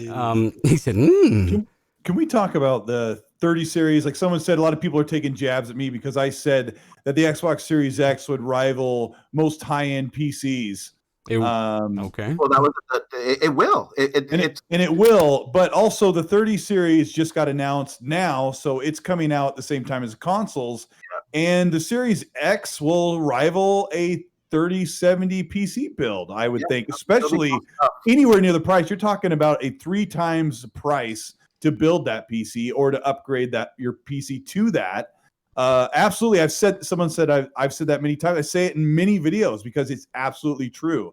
The Series X, with its performance and what it will do in resolution and frame rate, will rival many and most high-end PCs on the PC survey among Steam and other, all the cards that shouldn't offend anybody. Like, they're offended by that. Don't be threatened by that. Yeah. I know that a PS5 or an Xbox is only about $500 coming up next generation, and a PC anywhere near that is anywhere from $1,000 to $1,800 to get within that argument that I'm making. If you're building it, if you're building it or buying it pre-built, it's like it's not even. It's not close. It's not even close. Not close. So shut the heck up.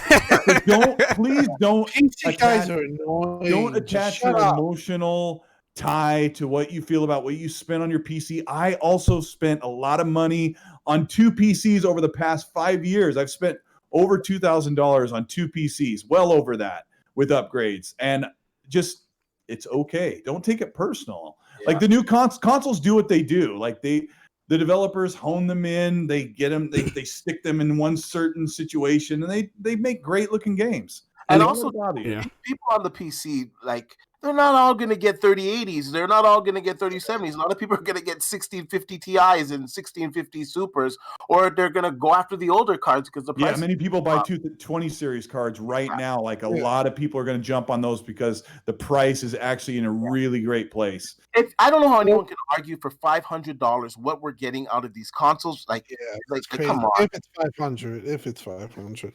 But I mean, the way to go is get it like a 2060 and get like a $700 SSD, and you're freaking set. Hey, again, I have to reiterate that I think to use all of those 30 series features, you do need PCI Express 4.0, which is another mother. If you're upgrading your graphics card and you want to leverage that graphics card to the fullest, I could be wrong, but I'm pretty sure you need that 4.0 bandwidth to do some of the direct storage stuff and all that.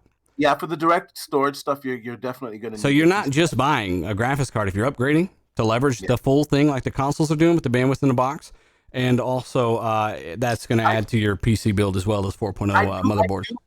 I do think they might tweak it though, where you can use it on the older architecture, but obviously you're not. Maybe to a limited fashion or something. We'll see. Yeah. Software is the most powerful thing out there. So without the software, they're not really getting the hardware anyway.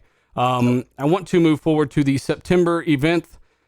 Which apparently, I mean, I don't know if this is what Xbox are doing instead of what Phil. I literally showed a clip of Phil in a video saying, "Yeah, well, we're going to talk about the back compat and some other stuff probably in August." And apparently that didn't happen. That wasn't even in August. That was before August. So that didn't happen. Like, telling you right from them, not me. We've heard a lot of stuff that's changed really quickly. Phil literally said that, and it didn't happen. That changed very quickly. September 24th, Xbox has confirmed they're opening Tokyo Game Show with a 50-minute presentation.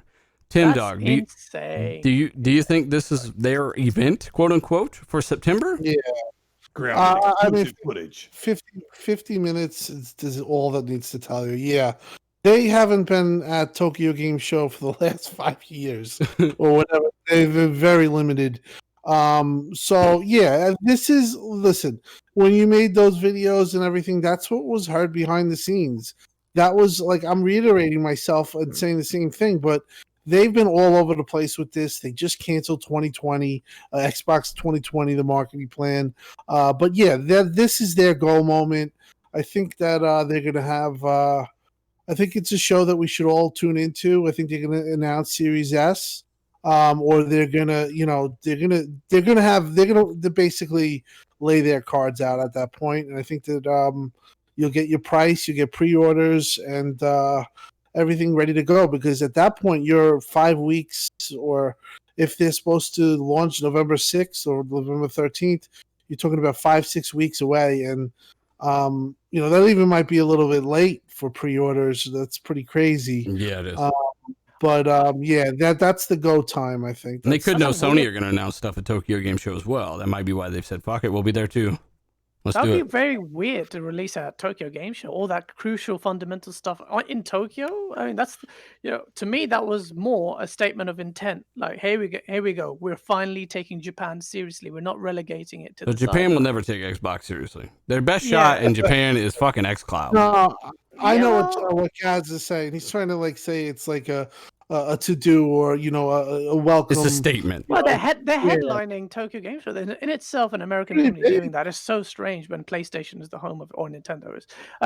So that's a bit weird that they start revealing the S there and Tokyo Game Show. I don't think that's going to be, well, it's just all guesstimation at this point.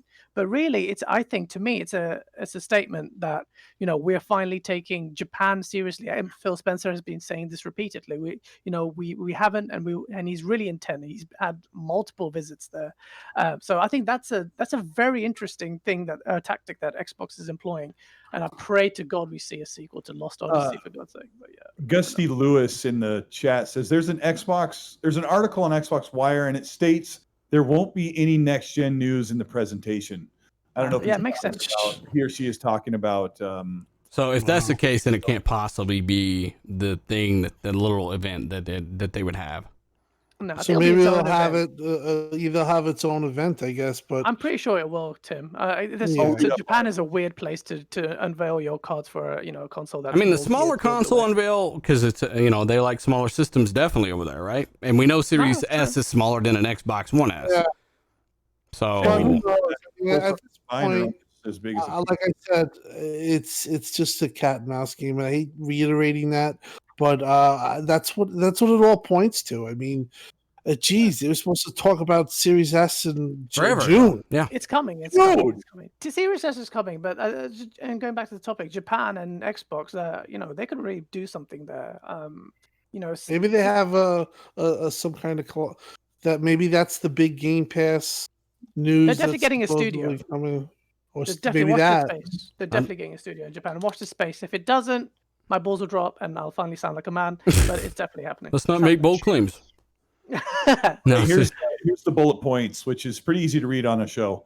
What to expect: a celebration of Japanese game creators, the latest updates coming to Microsoft Flight Simulator on Xbox Game Pass for PC. Yay. The way they Okay. turn on there, I thought it was for Xbox. The latest updates coming to Microsoft Flight Simulator on Xbox Game Pass for PC, Windows 10, and Steam, not Xbox. Yay. The other one, creativity from the Japanese Minecraft creator community. Yay. A review of first and third party announcements from recent months. And the last bullet point says, as Gusty Lewis confirmed, no next gen news. So let's count it. One fucking bullet point that anyone here gives a shit about. No new news. A 50-minute presentation, just to put this back for anybody just joining the show. A 50-minute presentation at Tokyo Game Show by Xbox with no next-gen news, Minecraft creator community from Japanese community, and Flight Sim on PC. Why even try? So if that's 100% the confirmed. case- It's not their event. Yeah, if that's the case, they have to go this month though. They cannot go in November, October. I mean, it is an event, We- but it's not the event that we want. And they did say they're having a recap, but we don't know exactly what they mean by. no next gen news. Maybe they're gonna have to announce something next week or something that they're gonna be doing something. The shoe's about to, this They is got to about do something because their about- hands are going to be numb from sitting on them this whole summer. Yeah, It's gonna fall off into like the butler from Mr. Deeds. Seriously though, like I don't. That tells me that they definitely have something else planned. They have to, and Yeah. if they don't, like, and if y'all motherfuckers are bitching at me in 2 weeks because I'm bitching because we still ain't seen none, I swear to God, I mean, people on Twitter especially. If you say anything negative, like I want Xbox to do better because it's better when they talk and they're transparent, and they're bitching because you're talking like that is so cringy to me. Fucking ask for better. Stop making excuses. Did you? By the way, did you see Xbox Online Magazine said stay tuned to the Games Online show, especially to the end? The future And game show. Stay tuned in. You'll get Xbox Series X stuff. Yeah, and then everyone stayed to the end, and they showed two things we've already seen, And they weren't. It's like holy yeah, but smokes. yeah, but Like, that's not Xbox. That's Xbox Magazine. That's I know, but it's mean, just whoever was their source there. Yeah, that was an L. yeah. I knew that was a bullshit. it? when I Soccer saw was that. it you? I was like, I'm not. Soccer, well, you're the Like- source. They're definitely gonna have something. no, this month. Series X will not be delayed, Gabriel Alarcon. No, like that's Alarcon, we got a wizard in the chat. No, it's that's the worst thing that PlayStation or Xbox could do at this point because of you think that of what's going on with coronavirus and stuff. The worst thing they could do is not put the console out. They have games, people have games ready to launch, and this is a big moment. Make money and get customers excited and enjoy it. Yeah, at this point, the fucking staring contest, Microsoft, Sony got their eyes all dry and shit. Looks like one of those still drawings from SpongeBob, all crusty and shit. Like, these motherfuckers have been at it for a minute, and you're doing more Honestly, damage than positivity. Agreed. I think it's getting people annoyed. People are starting to, like seriously, like. I mean, at this point, though, I mean, if you're Microsoft, you're getting beat up anyway, so you might as well just crawl up in a ball and get kicked in the head until they announce something. Because, I mean, if we're in October and we're still having these conversations, just send me off. I might have to. Are you gonna wear a blue shirt, Tim Dog? Yeah, I might have to check out. It's not happening. It'll be fine. Don't worry. No, I don't think the Halo account should be tweeting either. That's not. You guys got to go back in the closet for a minute. No tweeting and trying to market Halo right now because that just reminds me of what happened. That's all. Scars, PTSD.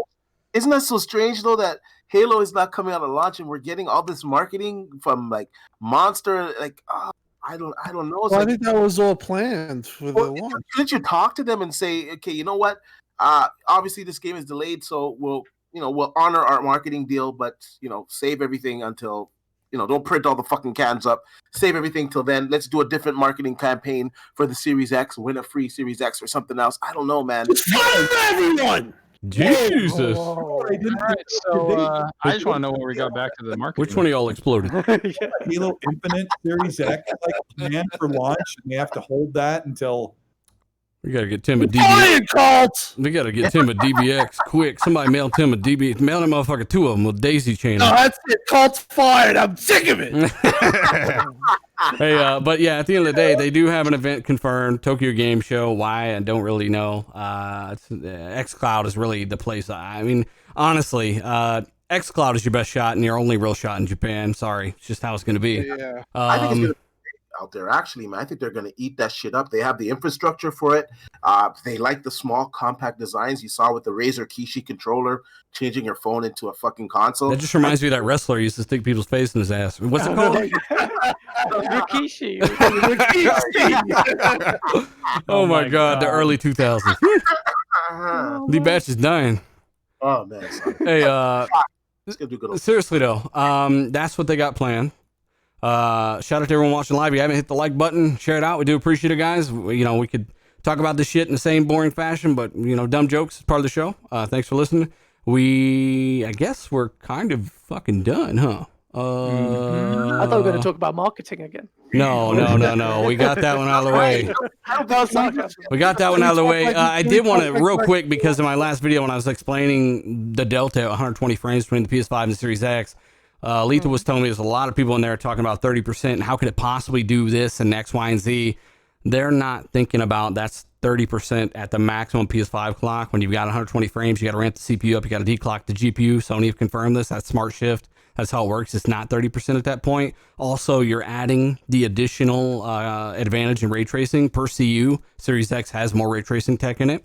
You are getting a big boost to ray tracing over PS5 as well. That's additional frames. It's not taken off the top. More efficiency basically when that's turned on, as well as software features that are confirmed like VRS officially.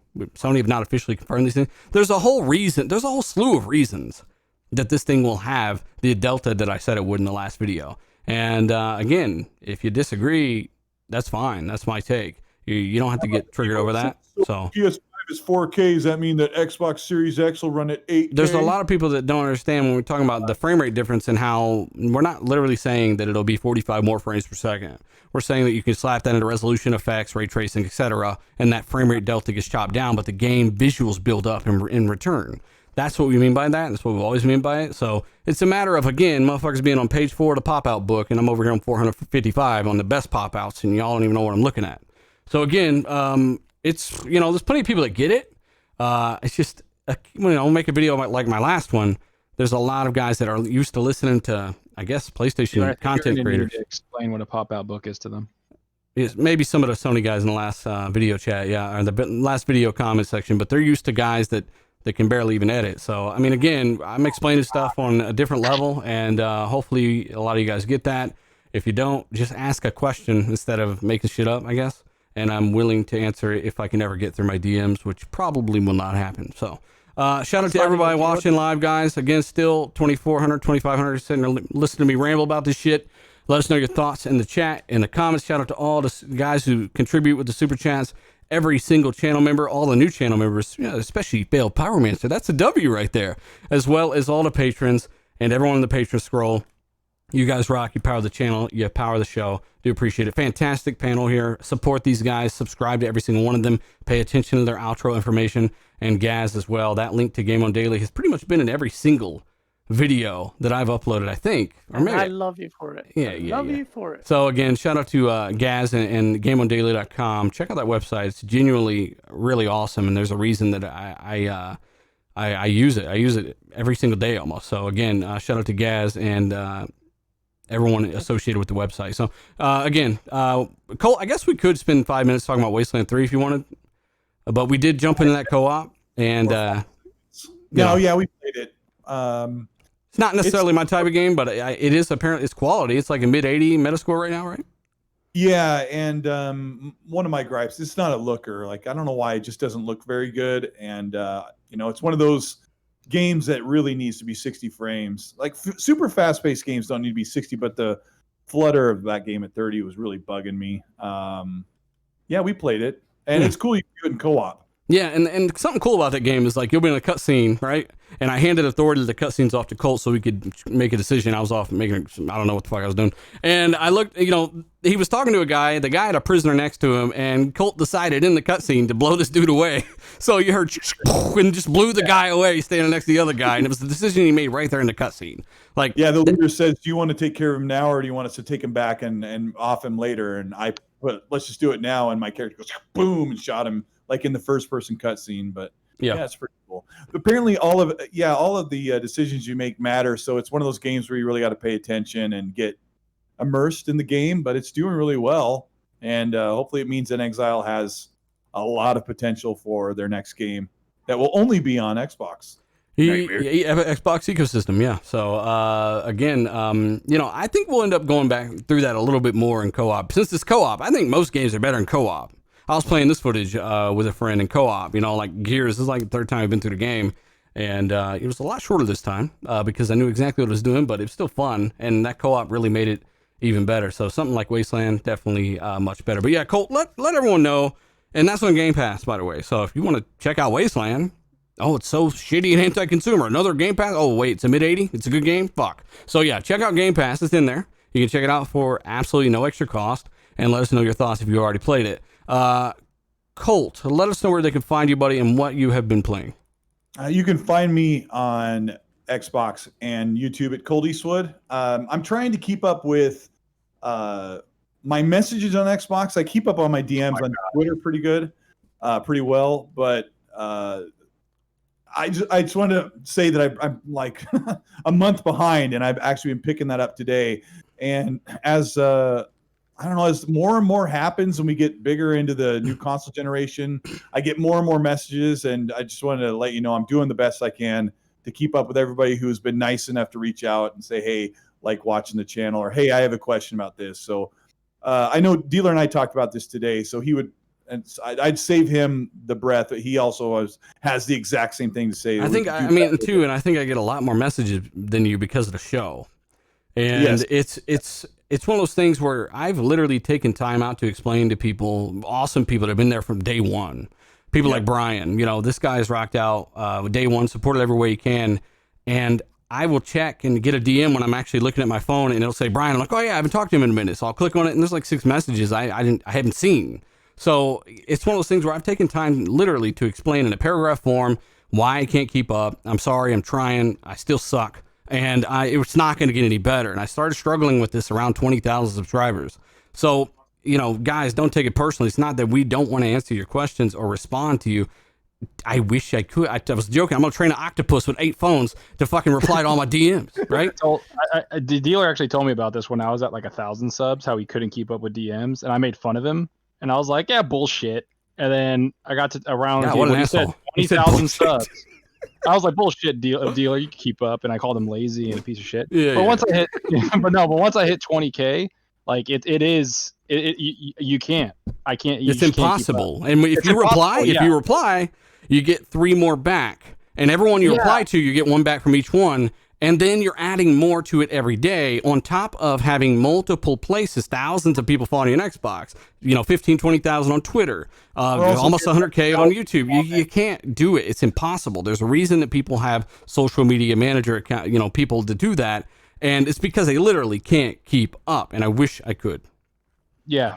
So, but unlike these guys, when I get big, I'll answer all of you guys. D-Batch is lying. He's gonna have an army of graphics cards just algorithmically replying with your generic meme responses. Benchmark my message, bitch. Yeah. So machine learning. Again, we're being honest. It crushes a part of me when I see somebody that has flipped off the deep end because I haven't been able to get back to him in 2 weeks or longer, and I'll admit it. So, and they're talking about how we just don't want to. No, that fucking crushes me right there. So I'll be honest about it. Like, we had to address it again. Tim has the same problem. I'm sure he's got 20-something thousand Twitter followers. But again, when you stack multiple platforms on top of that of places people are getting at you, comments and Twitter and Xbox, it's impossible. So I'll just be 100% transparent. If you see anybody talking about it, dude, send them this because that's my message. So again, I just wanted to say that real quick. And Zalker, you still haven't played Wasteland 3, have you, you fucking fraud? No, I've been. You want to do my outro now? Yeah, go ahead. What have you been playing? What people playing? I've been playing a lot of Fall Guys with my friends. That game is so derpy and fun. I've been playing a lot of ranked Rocket League. Got to Diamond, having a lot of fun on that.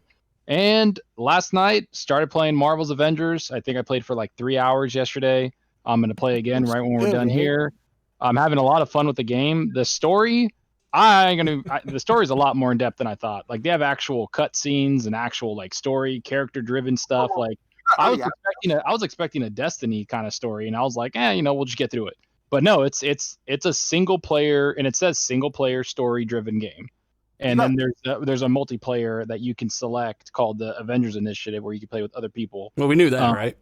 Well, yeah, but I didn't think it was going to be this in depth. Yeah, they said they wanted to be kind of like Spider-Man. Yeah, no, it's good, man. Like a lot of cool like lore in it with Marvel that I know from reading comics, and they did a good job, man. And I enjoy playing as like a lot of the characters, so I can't wait to get back in that. And they already announced today more story-driven stuff coming out for like Hawkeye, and then October some other stuff. And a rumor is that they're bringing out some Black Panther stuff, but they didn't show it because of respect to Chadwick Boseman.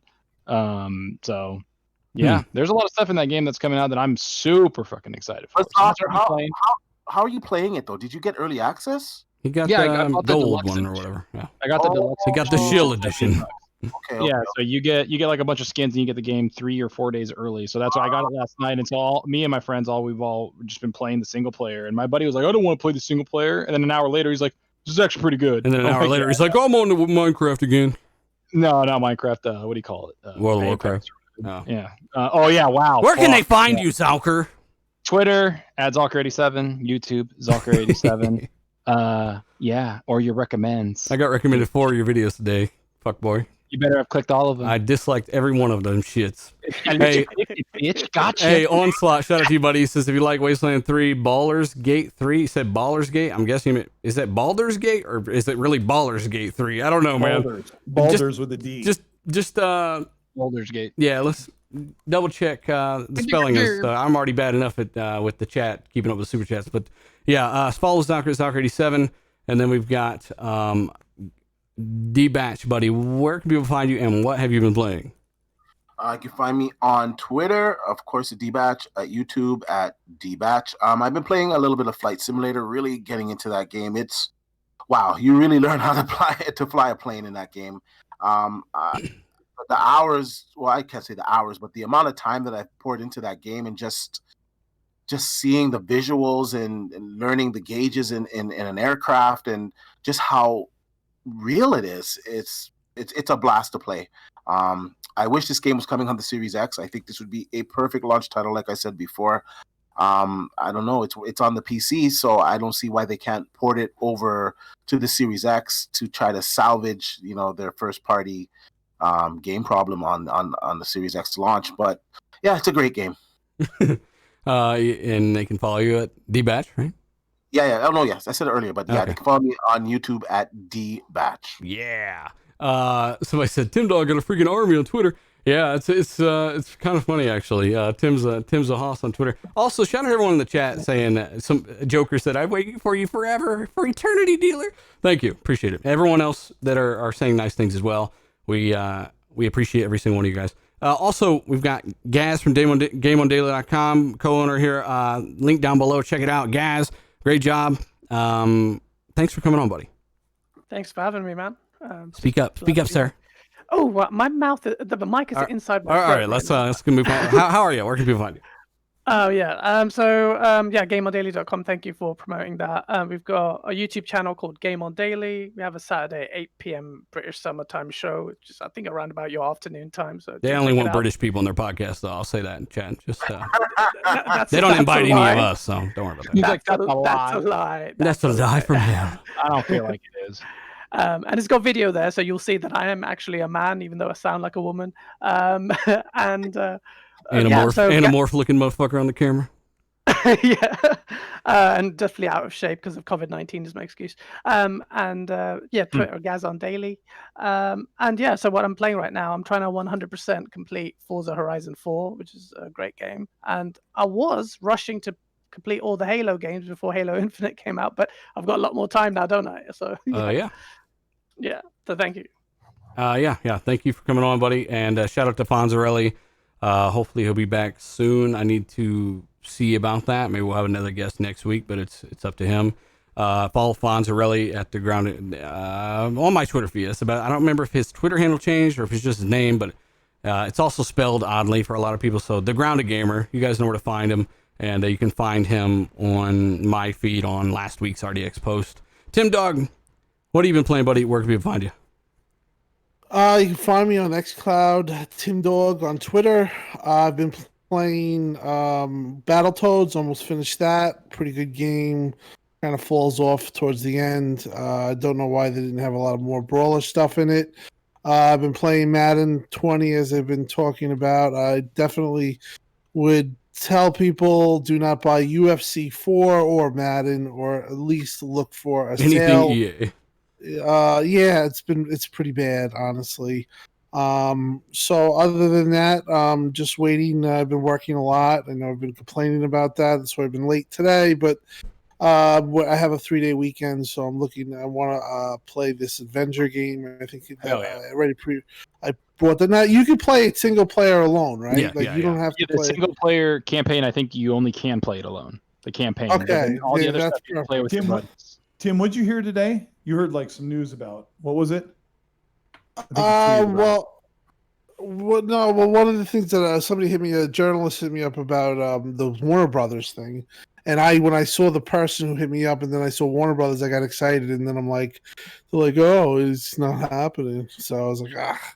Well, didn't you hear but other about Power or something? I think you. Oh, tweeted. yeah. Let the audience I know was what you talking. heard. I seriously, I heard this crazy thing that I was talking to the mailman, and he said that Xbox is actually more powerful than PlayStation 5, Mm-hmm. and I couldn't believe it. So I had to Did put he it like out on wave you Twitter. down and do like the roll down the window Yeah, thing? he Like was the like, little- he's he- like, he you turned know. his hand Did around, someone like, drive roll down by your when he window, was like- telling you that and throw a brick and hit him in the Yeah. face and called him an Xbot?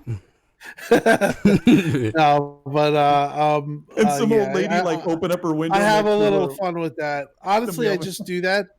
I just do that to try to just see who. Most people get the laugh, but then I get there's two contingents. One like the Sony fanboys, like you suck, and then there's these guys that are like, oh, I've been following you for so long, but this is toxic. This is too much. And I just get Go watch Teletubbies, bitch. That's what I would say. you know. So yeah, just joking around about all that stuff on Twitter. This is Just been toxic. busy, and you know, hopefully we have a lot more to talk about next week. God. And hopefully this whole thing that we've been talking about starts to break open, because, you know, it's getting annoying. You know, we definitely want to see this stuff, and we want to know what we're going to be, you know, pre-ordering. And yeah, I think Transparency would help, right? Yeah, agreed. Yeah, so follow Tim at xCloud Tim Dog, and thank you again, Tim, for making it sound fantastic today. Gaz, you fuckface, he left his $50 super chat in British Rocks. It's I am a man, he says. So look at Gaz. There's his picture. Penny Ohms, by the way, says PS5 will be 600 USD according to Australian retailer, or Austrian. No, it is Australian. Yeah, so, I mean, yeah, there's plenty of retailers that have placeholder prices out there. GameStop said the same thing, and they did this at the beginning of this generation as well. So it's one of those things where nobody knows, or else it would be leaked long ago by Junior in the system working at GameStop. It's one of those things where Microsoft had this very close to the chest, and no retailer really knows the price right now. So again, thanks everyone for joining, watching live. Hit that like button if you haven't. Maybe show a buddy or two. Subscribe, hit the bell icon, support these guys, and let us know your thoughts in the comments down below. Shout out to all the channel members, everybody. GameOnDaily.com, link down below. And as always, the chat who are here empowering the show, making it one of the biggest podcasts in the history of the world regarding Xbox. That's a thing because of you guys. So thank you again. Also, I've been playing Project Cars 3. I will say that the handling is much better now. Not even close to Forza. It doesn't feel like Forza, but it is much better. If you are bored and you want to play a racing game, because after all, it's been about 50,000 years since there's been a Forza, at least a motorsport centered one around tracks and times, Project Cars is actually, maybe, if you're bored and happen to want to light $60 on fire potentially, worth your money. But, you know, I'm having a little bit of fun with it. I just got an old fastback, put suspension on it, tires, brakes. Remember, upgrade suspension, brakes, tires first, probably in these games. And then, you know, and it helps the power that's already there. and the car's actually handling. It's kind of fun to play. I won't lie. So no assists, and it's kind of fun with this car. Even though I had a car before I didn't like, so it really probably might vary. But again, Project Cars, what I've been playing. Played a little bit of Wasteland 3. We're gonna go back and play more of that. Gears of War 5, as you're seeing on your screen. Been playing that with my friend Ashley, and then this game's still great. Still great. So been running through those games, and I guess that's pretty much it. But that's a lot over the past week, and we're waiting for and a little bit of Battletoads. I didn't play that much, but we're waiting for some bigger stuff to come out, guys. And again, we just want the best for what's happening in the brand, and we want them to compete, and we want them to show us some stuff to get hyped for. That's not us turning into a negative show or us anything other than being honest and giving you what you deserve. Like, it'd be stupid if we were just lying about what we thought. And I don't think we're really negative. We call it like it is. That's why the show's called what it is. So again, thank you guys for doing what you do. As always, hit the like button, show a buddy or two, call Gaz a man in the comments after the show. And we will see you guys next week. Later, everybody. Zalker's a fraud. 100%.